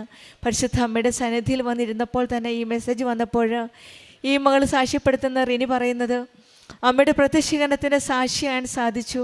ഇന്ന് അമ്മയുടെ സന്നിധിയിൽ വന്നിരുന്നപ്പോൾ ഈ മെസ്സേജ് വന്നതെങ്കിൽ അത് അമ്മയുടെ മധ്യസ്ഥതയിലൂടെ ലഭിച്ച ഈശോ നൽകിയ ഒരു വലിയ അനുഗ്രഹമായിട്ടാണ് ഈ മകൾ സാക്ഷ്യപ്പെടുത്തുന്നത്. പിന്നീട് 9 വർഷത്തോളവും കിട്ടാതിരുന്ന വിൽക്കാൻ പറ്റാതിരുന്ന ഒരു സ്ഥലം വിൽപ്പന നടത്തുകയും കടബാധ്യതകൾ എല്ലാം തീർക്കുവാൻ സാധിക്കുകയും ചെയ്തുവെന്നും അത് മകൾ സാക്ഷ്യപ്പെടുത്തുന്നുണ്ട്. ഇവിടെയെല്ലാം നാം കാണുന്നത്, നമുക്ക് മെറിറ്റ് ഇല്ലയെന്ന് തോന്നുമ്പോഴും നമുക്ക് മെറിറ്റാക്കി തരുന്ന ഒരു ദൈവമാണ് ഉടമ്പടി മക്കളുടെ ജീവിതത്തിൽ കാണുന്ന ആ ഉടമ്പടി ദൈവം. മക്കളുടെ കാര്യത്തിൽ എന്തു പറഞ്ഞാലും എങ്ങനെ പറഞ്ഞാലും പരിശുദ്ധ അമ്മ ശ്രദ്ധാലുവായ ഒരമ്മയാണ്. കാനായുടെ വിവാഹ വിരുന്നിലെ കുടുംബ പ്രശ്നമാണ് ഈശോയുടെ അരികിലേക്ക് കൊണ്ടുപോയെങ്കിൽ ഇന്നും ആ അമ്മ തന്നെയാണ് നമ്മുടെ കുടുംബത്തിൻ്റെ ഓരോ പ്രശ്നങ്ങളും നമ്മൾ കണ്ണീരോടെ അമ്മയുടെ കരങ്ങളിലേക്ക് ഏൽപ്പിക്കുമ്പോൾ അമ്മയാണ് കാനായിൽ വെച്ച് തന്ന ആ കാര്യം ഇന്നും അമ്മ ചെയ്യുന്നത്. ഈശോയുടെ അരികിലേക്ക് നമ്മുടെ ഓരോ കാര്യങ്ങളും കൊണ്ടുപോകുന്നത് പരിശുദ്ധ അമ്മ, കൃപാസന അമ്മയാണ്. അമ്മ പ്രത്യക്ഷപ്പെട്ട ഈ ആലയത്തിൽ അമ്മയുടെ സന്നിധിയിൽ വന്ന് കരഞ്ഞ് പ്രാർത്ഥിക്കുമ്പോൾ നമ്മുടെ കണ്ണീരൊപ്പുന്ന ആ അമ്മയോട് നമ്മുടെ എല്ലാ കാര്യങ്ങളും അമ്മയുടെ കരങ്ങളിൽ സമർപ്പിച്ച് പ്രാർത്ഥിക്കാം. കൃപാസനം സന്നിധിയിൽ നിന്ന് രക്ഷയുടെ ആ കിണറ്റിലേക്കാണ്, ആ കിണറ്റിലെ സന്തോഷത്തോടെ ജലം കോരുവാനുള്ള ഒരവസരം ഒരുക്കി തരുന്നത് പരിശുദ്ധ അമ്മയാണ്. പരിശുദ്ധ അമ്മയുടെ ജീവിതം തന്നെ നമുക്കൊരു വഴികാട്ടിയാണ്. നമ്മുടെ ജീവിതത്തിൽ പൂർണ്ണമായി ആശ്രയിച്ച് നമുക്കും ആ നിത്യജലം കോരിയെടുക്കുവാനുള്ള അവസരം ലഭിക്കട്ടെ എന്ന് പ്രാർത്ഥിക്കാം. രക്ഷയുടെ കിണറ്റിൽ നിന്നും നീ സന്തോഷത്തോടെ ജലം കോരിയെടുക്കും. ആ നാളിൽ നീ പറയും, കർത്താവിന് നന്ദി പറയുവിനെന്ന്. ഒരുപക്ഷെ നാം ആ ജലത്തിന് വേണ്ടി ദാഹിച്ചായിരിക്കാം ഇവിടെ ഇരിക്കുന്നത്. വരണ്ട ദിവസങ്ങളിലൂടെ കടന്നു പോവുകയാണെങ്കിലും ആ കിണറ്റിൽ നിന്നും സന്തോഷത്തോടെ നമുക്കും ആ ജലം കോരിയെടുക്കാനുള്ള ഒരവസരമാണ് ഇന്ന് നമുക്ക് ലഭിച്ചിരിക്കുന്നത്. ആ നാളുകൾക്കായി നമുക്ക് കാത്തിരിക്കാം. കർത്താവിന് നന്ദി പറയുവാനുള്ള ആ നാളുകൾക്കായി നമുക്ക് പ്രതീക്ഷയോടെ കാത്തിരിക്കാം. ജനതകളുടെ ഇടയിൽ അവിടുത്തെ പ്രവൃത്തികൾ വിളംബരം ചെയ്യുവാനുള്ള ആ സാഹചര്യത്തിനായിട്ട്, പരിശുദ്ധമ്മയുടെ പ്രത്യക്ഷീകരണത്തിൻ്റെ സാക്ഷിയാകുവാനായിട്ട് നമുക്കും പ്രാർത്ഥിക്കാം. റിനിക്കും കുടുംബത്തിൽ ലഭിച്ച ഈ വലിയ അനുഗ്രഹത്തെ, പ്രത്യേകിച്ചും ഈ ഡബിൾ പ്രൊമോഷന് നമ്മൾക്ക് കരങ്ങളടിച്ച് ദൈവത്തെ നിർത്തിയതിന് പരിശുദ്ധ അമ്മയ്ക്കും തിരുക്കുമാരനും 1000 നന്ദി ഞാൻ അർപ്പിക്കുകയാണ്. ആദ്യം തന്നെ എൻ്റെ പേര് ആൻമരിയ, ഇതെൻ്റെ അമ്മ, ഇതെൻ്റെ അനിയത്തി. ഞാൻ കാഞ്ഞിരപ്പള്ളി രൂപതയിൽ ചെങ്ങളം ഇടവകയിൽ സെൻറ് ആനീസ് ഇടവകയിൽ നിന്നാണ് വരുന്നത്. ഞാൻ ഉടമ്പടി എടുത്തത് 2024 നവംബർ 3-ാം തീയതിയാണ്. ഉടമ്പടി എടുക്കാനുണ്ടായ കാരണം, എനിക്ക് സപ്ലി ഉണ്ടായിരുന്നു എക്സാമിന്. ഞാനൊരു BSc നേഴ്സിംഗ് വിദ്യാർത്ഥിനിയാണ്, പാസ് ഔട്ടായി. മംഗലാപുരത്താണ് പഠിച്ചത്. അപ്പോൾ എൻ്റെ അമ്മ നേരത്തെ ഉടമ്പടി എടുത്തിട്ടുണ്ടായിരുന്നു, അതുപോലെ തന്നെ എൻ്റെ ഫ്രണ്ട് ഉടമ്പടി എടുത്തിട്ടുണ്ടായിരുന്നു. അപ്പോൾ എൻ്റെ സെക്കൻഡ് ഇയർ സമയത്താണ് അമ്മയ്ക്ക്, ഞാൻ എക്സാം എഴുതി കഴിഞ്ഞിട്ടാണ് അമ്മയ്ക്ക് സ്വപ്നത്തിൽ ഒരു ദർശനം ഉണ്ടാകുന്നത്, ഒരു ഗ്രാജുവേഷൻ സെറമണി. പക്ഷേ അവരുടെ ആരുടെയും മുഖം വ്യക്തമല്ലായിരുന്നു. അതുപോലെ തന്നെ 3 പ്രാവശ്യം സപ്ലി ദുരന്തം എന്ന് 3 പ്രാവശ്യം അമ്മയ്ക്ക് സ്വപ്നത്തിൽ ഇങ്ങനെ സ്വരം ഉണ്ടായി. അതുപോലെ തന്നെ ഉടമ്പടി പുതുക്കുക എന്നും സ്വരം ഉണ്ടായി. അമ്മ ഉടമ്പടി പുതുക്കി. ഞാൻ സെക്കൻഡ് ഇയറിൻ്റെ സപ്ലി വീണ്ടും എഴുതി. അതിൽ എനിക്കൊരു പ്രാക്ടിക്കൽ ഉണ്ടായിരുന്നു. പ്രാക്ടിക്കൽ എനിക്ക് ഭയങ്കര പാടാണ്. കാരണം ഏത് ഹോസ്പിറ്റലാണെന്ന്, അതുപോലെ തന്നെ നമുക്ക് കിട്ടുന്ന പേഷ്യൻ്റ് ഏതാണോ, അതുപോലെ തന്നെ അവർ നമ്മളോട് കോർപ്പറേറ്റ് ചെയ്യുന്നുണ്ടോ അല്ലെങ്കിൽ അവരുടെ അസുഖം എന്താണെന്ന് നമുക്ക് കണ്ടുപിടിക്കാൻ പറ്റത്തില്ലായിരുന്നു. അത് ഭയങ്കര ടെൻഷനായിരുന്നു എനിക്ക്. അതുപോലെ തന്നെ വരുന്ന ഇൻറ്റേർണലും എക്സ്റ്റേണലും എങ്ങനെ ആയിരിക്കുമെന്ന് പോലും എനിക്കറിയത്തില്ലായിരുന്നു. അപ്പം അതിൻ്റെ റിസൾട്ട്, എക്സാം ഞാൻ എഴുതി, അതിൻ്റെ റിസൾട്ട് വന്നു. എനിക്കത് 2 മാർക്കിന് വീണ്ടും ഫെയിലായി. അപ്പോൾ അമ്മ എന്നോട് പറഞ്ഞു, നീ ഉടമ്പടി എടുക്കുക, അമ്മ നിന്നെ സഹായിക്കുമെന്ന് പറഞ്ഞു. പക്ഷേ ഞാൻ പറഞ്ഞു, അമ്മ എനിക്കിപ്പോൾ ഉടമ്പടി എടുക്കാൻ പറ്റത്തില്ല. കാരണം എനിക്ക് അരമണിക്കൂർ എനിക്ക് ഫോൺ ഉണ്ടായിരുന്നുള്ളൂ. ആ അരമണിക്കൂർ കൊണ്ട് ഞാൻ വീട്ടിൽ വിളിക്കണം, എനിക്ക് ധ്യാനം കൂടാനോ അല്ലെങ്കിൽ സാക്ഷ്യം കേൾക്കാനോ അല്ലെങ്കിൽ ഡെയിലി ബ്രെഡ് കൂടാനോ ഉള്ള സമയം എനിക്കില്ലായിരുന്നു. അതുപോലെ തന്നെ പള്ളിയിൽ പോകാനോ, എന്നും പള്ളിയിൽ പോകാനൊന്നും ഞങ്ങൾക്ക് അവിടെ പറ്റത്തില്ലായിരുന്നു. അപ്പം പത്രം കൊടുക്കാനോ അങ്ങനെയൊന്നും പറ്റത്തില്ലായിരുന്നു. അപ്പം ഉടമ്പടി എടുത്തു കഴിഞ്ഞിട്ട് അത് ഫെയിലായി പോയി കഴിഞ്ഞാൽ എന്ന് പറഞ്ഞുകൊണ്ട് ഞാൻ ഉടമ്പടി എടുത്തില്ല. അത് കഴിഞ്ഞ് 4 മാസത്തിന് ശേഷമാണ് ഞാൻ നവംബറിലാണ് ഞാൻ ഉടമ്പടി എടുക്കുന്നത്. അത് കഴിഞ്ഞ് എനിക്ക് എക്സാം വന്നു. എക്സാം വന്നപ്പോഴും ആ സമയത്ത് എനിക്ക് തേർഡ് ഇയറിൻ്റെ ക്ലാസ് നടന്നുകൊണ്ടിരിക്കുകയാണ്. തേർഡ് ഇയറിൻ്റെ ക്ലാസ് മിസ്സാവുന്നുണ്ട്, അതുപോലെ തന്നെ പോസ്റ്റിംഗ് മിസ്സാവുന്നുണ്ട്, റെക്കോർഡ് അസൈൻമെൻറ്റ്സ് എല്ലാം എഴുതാനുണ്ട്. അതെല്ലാം എപ്പോൾ കംപ്ലീറ്റ് ആക്കുമെന്ന് എനിക്ക് ഭയങ്കര പേടിയായിരുന്നു.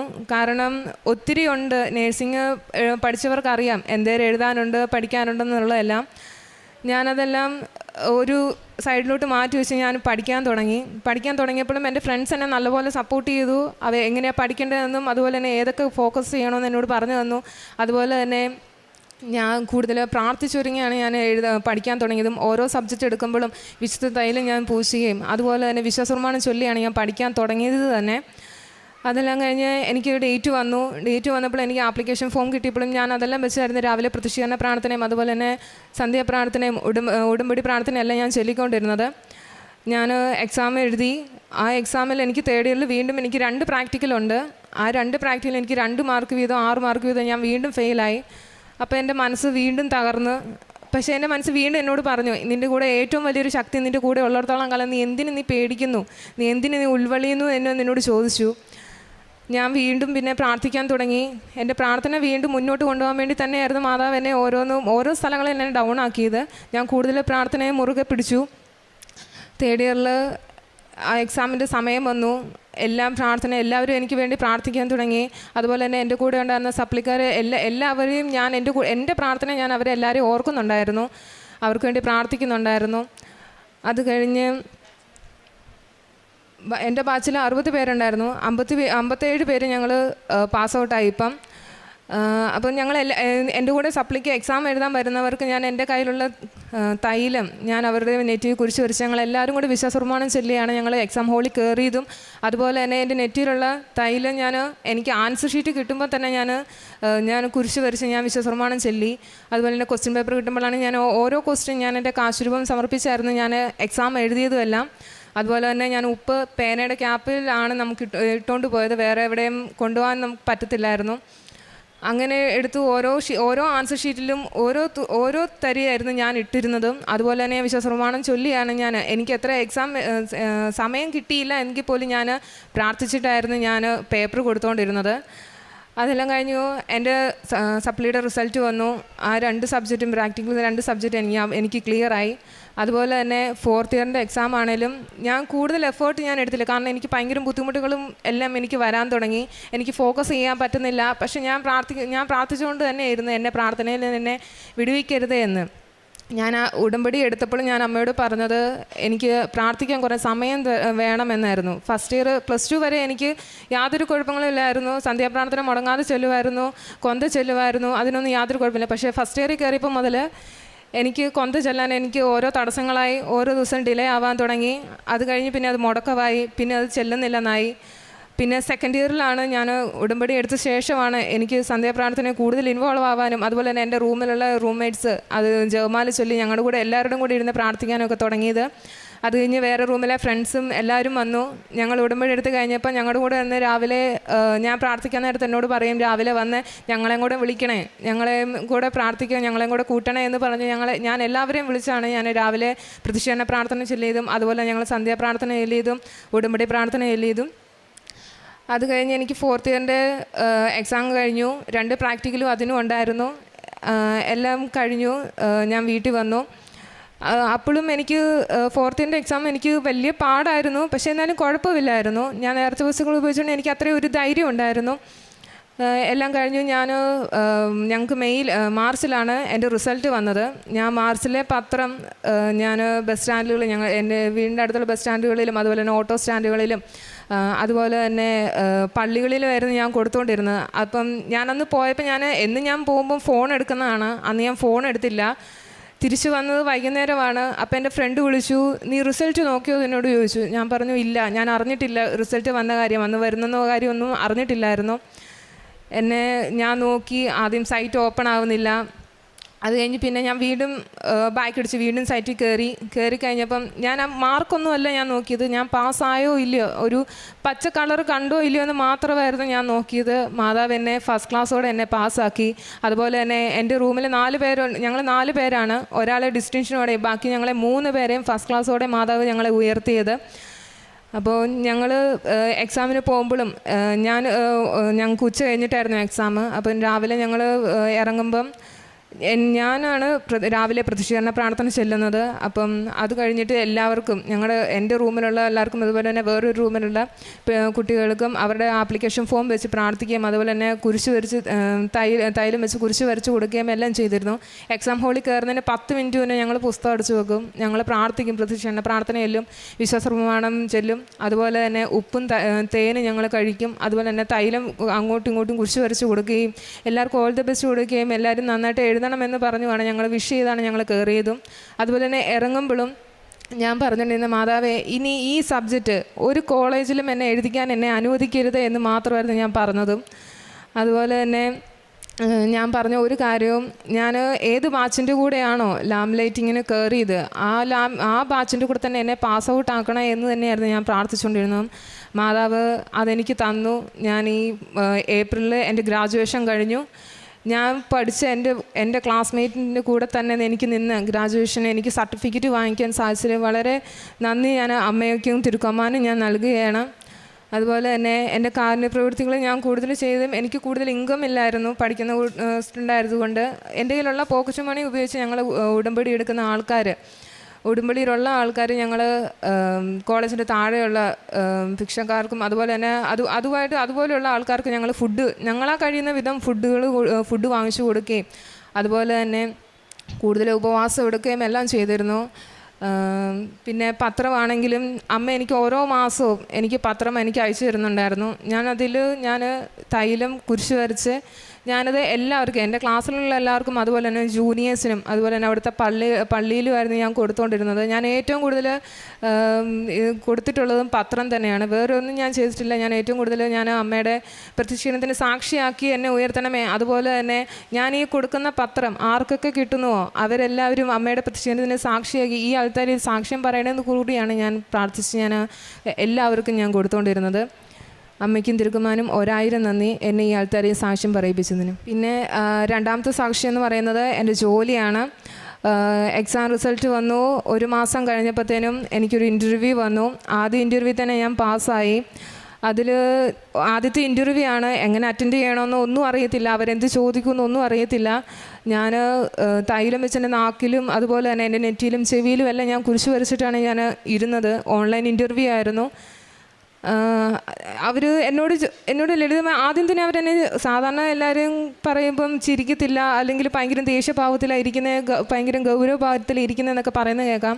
പക്ഷേ എന്നോട് ഭയങ്കരമായിട്ടും ഹാപ്പി ആയിട്ട് തന്നെയാണ് അവരെന്നോട് ചോദിച്ചതും. അവരെന്നോട് കൂടുതൽ ചോദിച്ചൊന്നുമില്ല, 2-3 ക്വസ്റ്റ്യൻ ചോദിച്ചു. അതുപോലെ തന്നെ വൈൻഡപ്പ് ചെയ്തു. പിറ്റേ ദിവസം എനിക്ക് ഉച്ചയായപ്പോൾ തന്നെ എന്നോട് പറഞ്ഞു, എനിക്ക് മെസ്സേജ് വന്നു, ഇത് ഇൻ്റർവ്യൂ പാസ്സായി, ജൂലൈയിൽ ജോയിൻ ചെയ്യണം. മുംബൈയിലാണ് എനിക്ക് ജോലി കിട്ടിയത്. ജൂലൈയിൽ ജോയിൻ ചെയ്യണമെന്ന് അവർ പറയുകയും ചെയ്തു.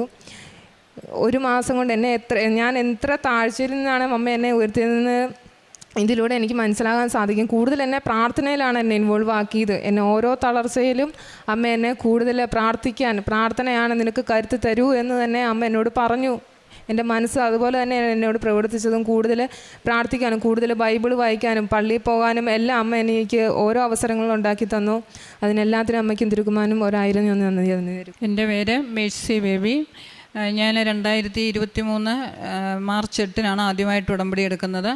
അന്ന് മുതൽ എൻ്റെ ഒരു ആഗ്രഹവും പ്രാർത്ഥനയുമായിരുന്നു ഇന്നത്തെ ഈ ദിവസത്തിന് വേണ്ടിയിട്ടുള്ള പ്രാർത്ഥന. കാരണം അമ്മ മാതാവിൻ്റെ പ്രതിഷ്ഠീകരണത്തിന് സ്ഥിരം സാക്ഷിയായി അൽത്താരയിൽ എന്നെ ഒന്ന് കയറ്റി നിർത്തണമേ എന്ന് ഞാൻ ഒരുപാട് പ്രാർത്ഥിച്ചു, ഒത്തിരി കൊതിച്ചു, ഒത്തിരി ഇങ്ങനെ സാക്ഷ്യം പറയുന്നത് പോലെ ഒത്തിരി ഞാൻ സ്വപ്നം കണ്ടു.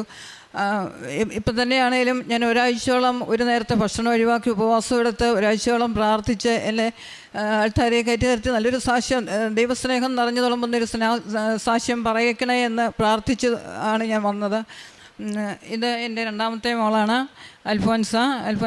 കഴിഞ്ഞതിന് മുമ്പിലത്തെ വർഷമാണ് 10ാം ക്ലാസ്സിൽ എഴുതിയത്. ഇവർ രണ്ടുപേരും ഒരു മലയാളം മീഡിയത്തിലെ ആവറേജ് സ്റ്റുഡൻസ് ആയിരുന്നു. പഠിക്കാനൊക്കെ ബുദ്ധിമുട്ടുണ്ടായിരുന്നു.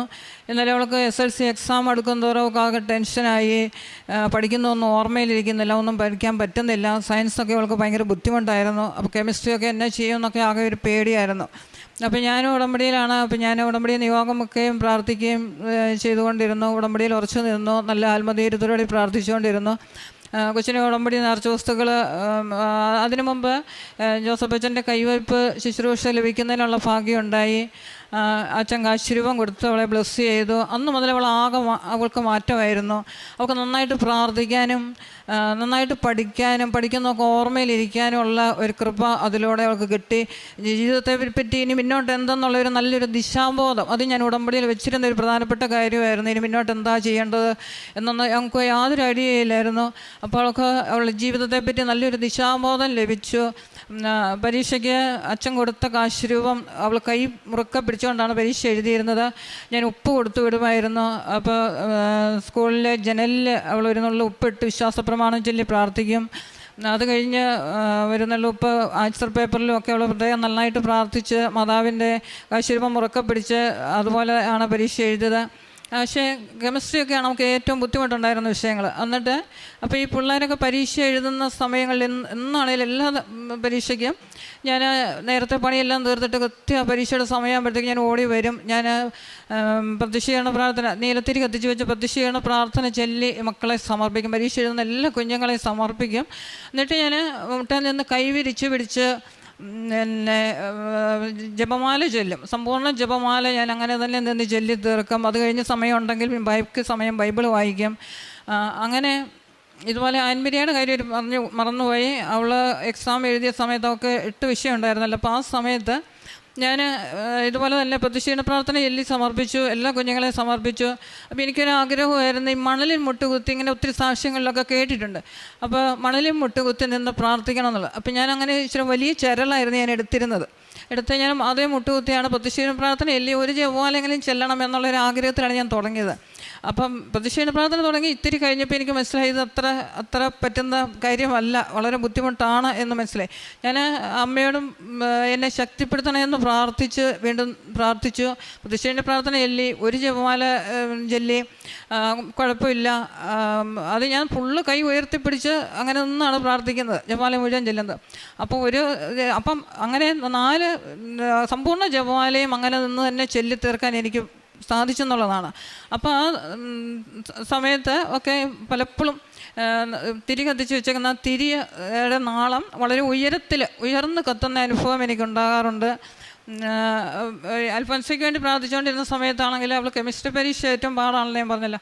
അപ്പോൾ ആ കെമിസ്ട്രി പരീക്ഷ എഴുതിക്കൊണ്ടിരിക്കുന്ന സമയത്ത് വെള്ള ഉടുപ്പിട്ട നീല ബെൽറ്റ് അരികെ കെട്ടിയിരിക്കുന്ന അമ്മ മാതാവ് അവളുടെ മുന്നിൽ കൈ നീട്ടി ഇങ്ങനെ വന്നത് ഞാൻ കണ്ണടച്ചു. വളരെ വളരെ ഉറക്കെയാണ് ഞാൻ ജപമാല ചെയ്യുന്നത്. ഭയങ്കരമായിട്ട് ഞാൻ കരഞ്ഞ്. എന്തിനാ കരഞ്ഞതെന്ന് ഇന്നും എനിക്കറിയില്ല. അത്ര ഉറക്കെ എൻ്റെ വീട് മുഴുവൻ കേൾക്കാവുന്ന രീതിയിൽ ഉറക്കെ കരഞ്ഞാണ് ഞാൻ അന്നിപ്പം ജപമാല ചൊല്ലിക്കൊണ്ടിരിക്കുന്നത്. അപ്പോഴാണ് അമ്മ മാതാവ് ഇങ്ങനെ അവളുടെ മുന്നിൽ ഇങ്ങനെ വന്നത് ഞാൻ കാണുന്നത്. കണ്ണടച്ച് പ്രാർത്ഥിക്കുമ്പോൾ ഞാൻ കാണുകയാണ്.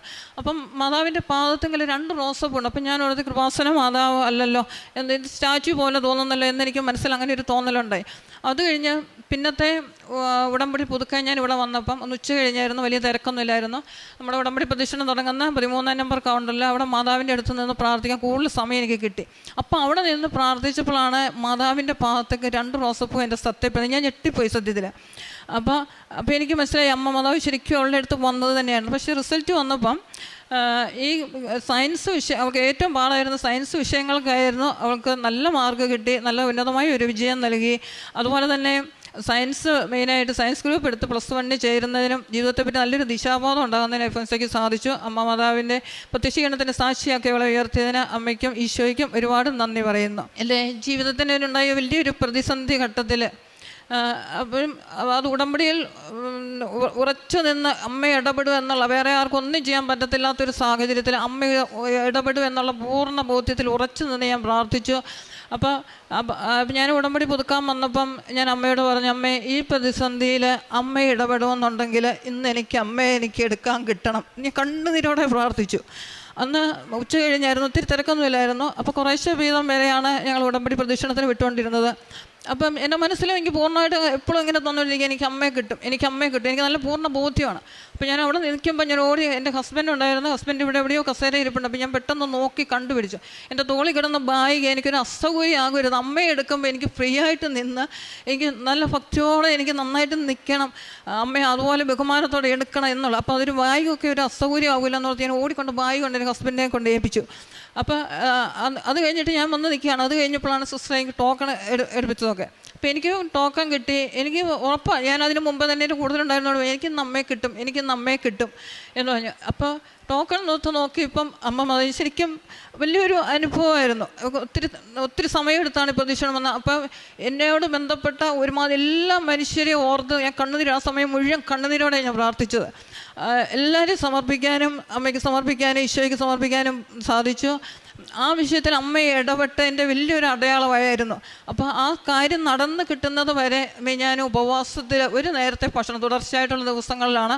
അപ്പോൾ ഞാൻ നടന്ന് കിട്ടുന്നത് വരെ ഞാൻ ഉപവാസത്തിലായിരിക്കും, പ്രാർത്ഥനയിൽ ഉറച്ചു നിൽക്കും, എല്ലാ കാര്യങ്ങളും ഞാൻ നന്നായിട്ട് ചെയ്യും എന്നുള്ള ഒരു വലിയ ബോധ്യത്തിലായിരുന്നു ഞാൻ നിന്നിരുന്നത്. അങ്ങനെ ഓരോ ദിവസങ്ങളും മുന്നോട്ട് പോയി, എൻ്റെ ഉപവാസവും മുന്നോട്ട് പോയി, പ്രാർത്ഥനയിൽ ഉറച്ചു നിന്നു, കണ്ണുനീരോടെ പ്രാർത്ഥിച്ചു. എന്നിട്ട് 44-ാമത്തെ ദിവസം ആ കാര്യം നടന്നു കിട്ടി. അന്ന് എൻ്റെ ഉപവാസം അവസാനിപ്പിച്ചത്. അപ്പോൾ അങ്ങനെ അമ്മയുടെ പ്രത്യക്ഷീകരണത്തിൻ്റെ ഒരു സ്ഥിരം സാക്ഷിയാക്കി അമ്മ ഇടപെട്ടതിനെ, എന്നെ ഉയർത്തിയതിനെ ഓർത്ത് അമ്മയ്ക്ക് ഞാൻ ഈശോയ്ക്കും കൂടാനുകൂടി നന്ദി പറയുന്നു. പിന്നെ എൻ്റെ ഉടമ്പടി ജീവിതം എനിക്ക് തന്നത്, ഏറ്റവും ആദ്യം കിട്ടിയ എനിക്കൊരു കൃപ കിട്ടിയത് വല്ലാത്തൊരു ആത്മധൈര്യമാണ്. ഒരിക്കലും അത് അല്ലെങ്കിൽ എന്ത് പ്രതിസന്ധി വന്നാലും പെട്ടെന്ന് പെട്ടെന്ന് കരയുകയും ഡൗണാവുകയും ചെയ്യുന്ന ഒരാളായിരുന്നു ഞാൻ. പക്ഷേ എനിക്ക് ആദ്യം കിട്ടിയത് വല്ലാത്തൊരു ആത്മധൈര്യമാണ്. എന്ത് വന്നാലും അമ്മ കൂടെ ഉണ്ട്, അമ്മ താങ്ങിക്കോളും, ഈശോ എന്നെ സഹായിക്കും, എന്നെ തക്ക സമയത്ത് എന്നെ ഉയർത്തും എന്നുള്ള വല്ലാത്തൊരു ആത്മധൈര്യത്തിലാണ് മുന്നോട്ട് പോയത്. അതുപോലെ തന്നെ ഉടമ്പടി കാര്യങ്ങളെല്ലാം ചെയ്യുന്നതിന് പത്രപ്രേക്ഷിതത്വമാണെങ്കിൽ ഞങ്ങൾ എല്ലാ മാസവും ഇവിടെ വരും. ഇവിടെ വന്നിട്ട് ഞങ്ങൾ പത്രം വാങ്ങിച്ചുകൊണ്ട് പോകും. ഈ മോൾക്ക് മംഗലാപുരത്തിന് എല്ലാ മാസം കൊറിയർ അയച്ചു കൊടുക്കുമായിരുന്നു. അതുപോലെ തന്നെ ഞങ്ങൾ വരുമ്പോൾ വീട്ടിൽ നിന്ന് വണ്ടിയെ കയറുമ്പോൾ, സ്വന്തം വാഹനത്തിൽ ഞങ്ങൾ വരുന്നത്, വീട്ടിൽ നിന്ന് വണ്ടിയെ കയറുമ്പോൾ മുതൽ ഞങ്ങൾ ജപമാല ചൊല്ലും, സമ്പൂർണ്ണ ജപമാല ചൊല്ലി. ഇവിടെ വരെ ആരും ഞങ്ങളങ്ങ് സംസാരിക്കാറില്ല, തിരിച്ചു പോകുമ്പോഴേ സംസാരിക്കത്തുള്ളൂ. ഇവിടെ വരുന്നത് വരെ ജപമാല ചൊല്ലി സമർപ്പിച്ചാണ് ഞങ്ങൾ വരുന്നത്. അതുപോലെ തന്നെ ഞാൻ എല്ലാവരോടും പറയും, ഞങ്ങൾ ഇന്ന ദിവസം കൃപാസനത്തിൽ പോകുന്നുണ്ട്, ഉടമ്പടി എടുക്കാൻ ആരെങ്കിലുമൊക്കെ ഞങ്ങളുടെ കൂട്ടത്തിൽ വരുന്നോ അല്ല എന്ന് ചോദിച്ച് എല്ലാവരും ചോദിച്ച് ഞങ്ങൾ വണ്ടിയിൽ നിറച്ച ആളെയും കൊണ്ട് വരാനാണ്. അതാണ് ഞാൻ വിശേഷവതിയായി ചെയ്തുകൊണ്ടിരിക്കുന്നത്.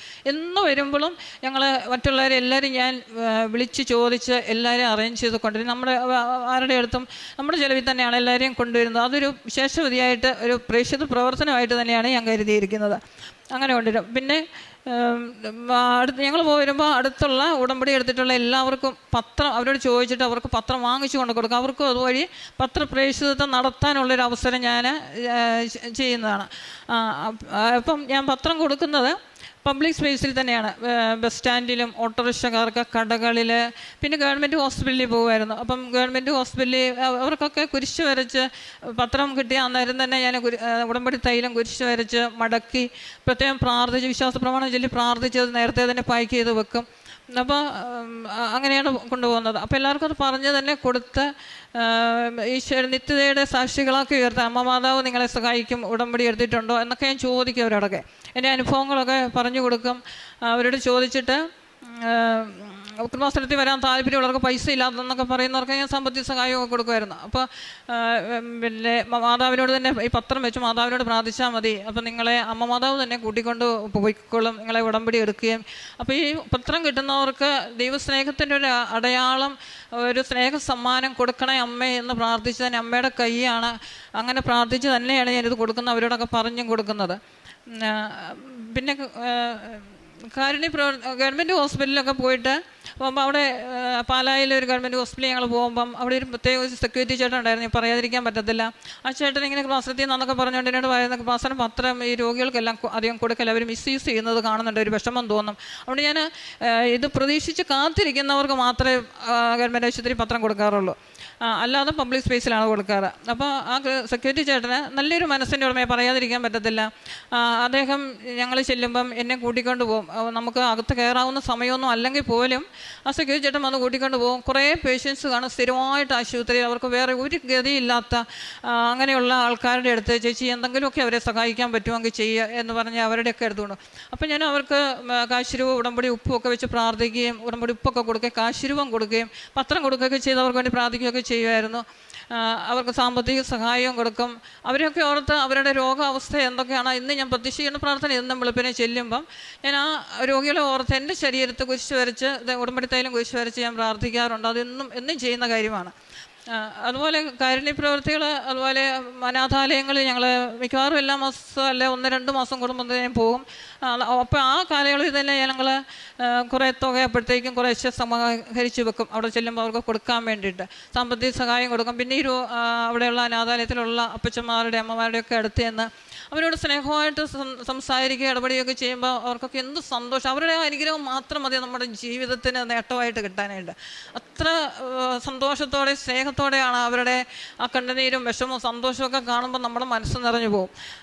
അപ്പോൾ അവരുടെ അടുത്ത് പോകും.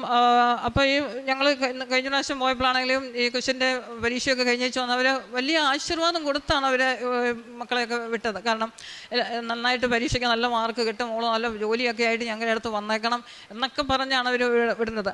അതുപോലെ പിന്നെ കാരുണ്യം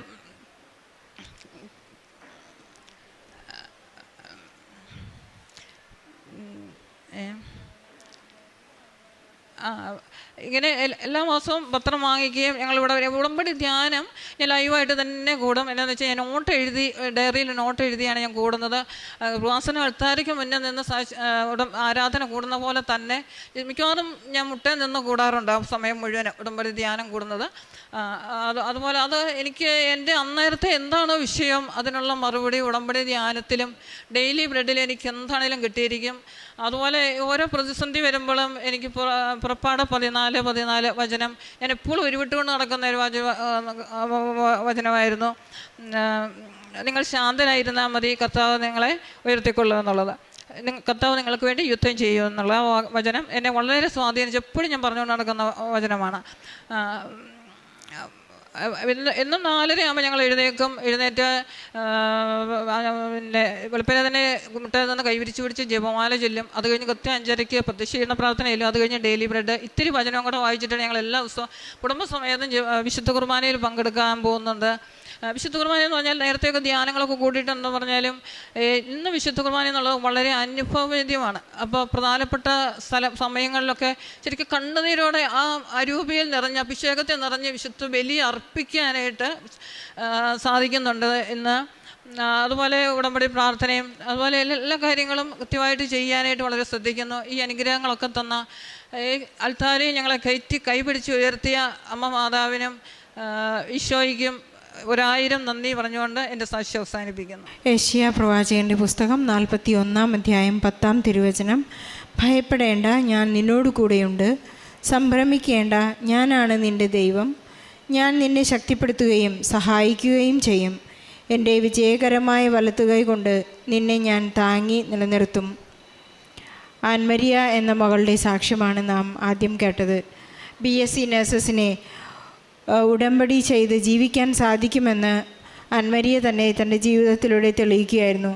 പല മാതാപിതാക്കളും ഇവിടെ വന്ന് ഒരു എക്സ്ക്യൂസ് പറയാറുള്ളതാണ്, എൻ്റെ മകൾക്ക് പഠനമാണ്, അതുകൊണ്ട് അവിടെ ഹോസ്റ്റലിൽ ഒട്ടും തന്നെ ഉടമ്പടി കൃത്യമായി പാലിക്കാൻ സാധിക്കുകയില്ല. അപ്പം എങ്ങനെയാണ് എല്ലാവരും ഒരേ സിലബസ് തന്നെ പഠിക്കുന്നു, ചിലർക്ക് മാത്രം ഉടമ്പടി ചെയ്യാൻ സാധിക്കുന്നു. ഈശോയോട് ചേർന്ന് നിൽക്കാൻ, പരിശുദ്ധ അമ്മയോട് മധ്യസ്ഥം അപേക്ഷിച്ച് പ്രാർത്ഥിക്കാൻ ഈ 60 പേർക്കും എങ്ങനെയാണ് സാധിച്ചത് എന്നുള്ളതൊരു വലിയ ക്വസ്റ്റ്യൻ മാർക്കാണ്. ആൻമരിയയുടെ വാക്കുകളിൽ BSc നഴ്സിങ്ങിൽ അമ്മയുടെ നിയോഗമായിരുന്നു. പക്ഷേ BSc നഴ്സിങ്ങിൻ്റെ ആ നിയോഗം വെച്ചത് ആൻമരിയ തന്നെയാണ്. താൻ അടിക്കടി പരാജയപ്പെട്ടുകൊണ്ടിരിക്കുന്നു, തൻ്റെ കാര്യങ്ങളൊന്നും നടക്കുന്നില്ല. ഈശോ ചില വ്യക്തികളെ പേഴ്സണലായി ഇൻവൈറ്റ് ചെയ്യുന്ന ഒരനുഭവം നമുക്ക് ഉടമ്പടിയിലൂടെ കാണാൻ സാധിക്കും. ആൻമരിയെ ഒരു പ്രൈവറ്റ് സമയം ഈശോയ്ക്ക് ആൻമരിയുടെ അടുത്ത് വേണമായിരുന്നു. ചില കാര്യങ്ങൾ ഈശോയ്ക്ക് കമ്മ്യൂണിക്കേറ്റ് ചെയ്യണമെങ്കിൽ പരിശുദ്ധ അമ്മ നമുക്ക് വേണ്ടി മാധ്യസ്ഥം അപേക്ഷിക്കുന്നത് ചില വ്യക്തികളോട് മാത്രമായിട്ടാണ്. ഈശോ വളരെ ആത്മാർത്ഥമായി വളരെ സെൽഫിഷായിട്ട് നമ്മെ സ്നേഹിക്കുന്നതായിട്ട് നമുക്ക് തോന്നുന്നത് ഓരോരുത്തരുടെയും വ്യക്തിബന്ധങ്ങളുടെ ആഴത്തിലൂടെ നമുക്ക് എത്രമാത്രം ഈശോയുടെ സ്നേഹം വളരെ ശക്തമാണെന്ന്, വളരെ ആഴമേറിയതാണെന്ന്, എത്ര ഉയരമുള്ളതാണെന്ന് നമുക്ക് മനസ്സിലാക്കാൻ സാധിക്കും. ആൻമേരിയുടെ വാക്കുകളിൽ അവരുടെ ബാച്ചിലുണ്ടായിരുന്ന 60 പേരിൽ 57 പേരും പാസ്സായി. ഓരോ ദിവസവും പരീക്ഷയ്ക്കായി പോകുമ്പോൾ അവർ നേർച്ച വസ്തുക്കൾ ഉപയോഗിച്ച് ഒരുമിച്ച് നിന്ന് പ്രാർത്ഥിച്ച് ഈശോയെ ഏറ്റുപറഞ്ഞ് അവരുടെ പ്രത്യക്ഷീകരണ പ്രാർത്ഥനയെല്ലാം ചൊല്ലി അവർ വളരെ സന്തോഷത്തോടു കൂടിയാണ് അവർ പരീക്ഷയ്ക്ക് പോയിരുന്നതെന്ന് ഏറ്റുപറയുകയാണ്. അതുപോലെ തന്നെ 1 മാസം കൊണ്ട് സമയച്ചുരുക്കത്തിൻ്റെ അമ്മ ആൻമരിക്ക് ജോലി നൽകി അനുഗ്രഹിച്ചു എന്നുകൂടി പറയുന്നു. അവരുടെ കുടുംബം മുഴുവൻ വളരെ പ്രാർത്ഥനയിലാണ്. എപ്പോഴും നന്ദി പറഞ്ഞ് പ്രാർത്ഥിക്കുന്ന അവർക്കൊരമ്മയുണ്ട്. അമ്മ എപ്പോഴും കുടുംബത്തിൻ്റെ ഏകീകരണത്തിനും കുടുംബ ബന്ധങ്ങളുടെ സ്നേഹത്തിനും ആഴത്തിനുമെല്ലാം ഉപവസിച്ച് 41 ദിവസം ഉപവസിച്ച് പ്രാർത്ഥിച്ച് ആ കാര്യസാധ്യതയ്ക്ക് ശേഷം ഈശോയുടെ മുന്നിലിരുന്ന് കാപ്പി കുടിച്ചുകൊണ്ട് അവരുടെ നന്ദി പ്രകാശനം ഈശോയോട് നടത്തി എന്ന് ഏറ്റു പറയുകയുണ്ടായി. ഏത് കാര്യവും വളരെ ശക്തമായി ചരലിലോ ത്യാഗം ചെയ്ത് പ്രാർത്ഥിക്കുമ്പോൾ ഈശോയ്ക്ക് അത് നമുക്ക് നിരാകരിക്കാൻ സാധിക്കുകയില്ല. നമ്മളിവിടെ കാണുന്ന പോലെ ഒരുപാട് പ്രേക്ഷിതർ അവരുടെ ജോലിയും സമയവുമെല്ലാം മാറ്റിവെച്ച് ഒരുപാട് ത്യാഗം ചെയ്ത് പ്രാർത്ഥിക്കുമ്പോൾ അവർക്കുള്ള ഉത്തരം എത്ര വലുതാണെന്ന് ഇവരുടെ ജീവിതങ്ങളിൽ ഉടമ്പടി ചെയ്ത് ജീവിക്കുന്നവരുടെ ജീവിതങ്ങളിൽ നാം കാണുകയാണ്. സമയച്ചുരുക്കത്തിൻ്റെ അമ്മ അവരുടെ എത്ര തന്നെ മെറിറ്റ് ഇല്ലാതിരുന്നെങ്കിലും കൃപ നിറച്ചുകൊണ്ട് അവർക്ക് ജോലിയും സാധ്യതകളും നൽകി. ഇളയ മകളുടെ 10ാം ക്ലാസ്സിൻ്റെ കെമിസ്ട്രി പരീക്ഷയെക്കുറിച്ച് അമ്മ പറയുകയുണ്ടായി. ആ പരീക്ഷാ സമയത്ത് അമ്മ തന്നെ അവർക്ക് ദർശനം നൽകി അനുഗ്രഹിച്ചതും അവർക്ക് സാമീപ്യം നൽകി അനുഗ്രഹിച്ചതുമെല്ലാം, അതുപോലെ ആ 10ാം ക്ലാസ്സിൽ പഠിക്കുന്ന ആ സമയത്ത് തന്നെ മകൾക്ക് അച്ഛൻ്റെ ബഹുമാനപ്പെട്ട ജോസഫ് അച്ഛൻ്റെ കൈവപ്പ് ശുശ്രൂഷ സ്വീകരിച്ച ഉടനെ ഒരു ദിശാബോധത്തിലേക്ക് വരികയാണ്. ഇനിയുള്ള എൻ്റെ ജീവിതം വളരെ വ്യത്യസ്തമാണെന്ന് മകൾ തന്നെ ജീവിതത്തിലൂടെ കാണിക്കുകയുണ്ടായി. അങ്ങനെ ഉടമ്പടി ചെയ്തവരും ഉടമ്പടി പ്രാർത്ഥന നിബന്ധനകൾ പാലിക്കുന്നവരും കുടുംബത്തോട് ചേർന്ന് നിൽക്കുന്നവർക്കുമെല്ലാം അമ്മ വാരിക്കോരി ഈശോയിൽ നിന്ന് അനുഗ്രഹങ്ങളും കൃപകളും നൽകുന്നതായി കാണാം. ഈ കുടുംബത്തിന് ലഭിച്ച എല്ലാ അനുഗ്രഹങ്ങൾക്കും ഈശോയ്ക്കും പരിശുദ്ധ അമ്മയ്ക്കും നന്ദി പറഞ്ഞുകൊണ്ട്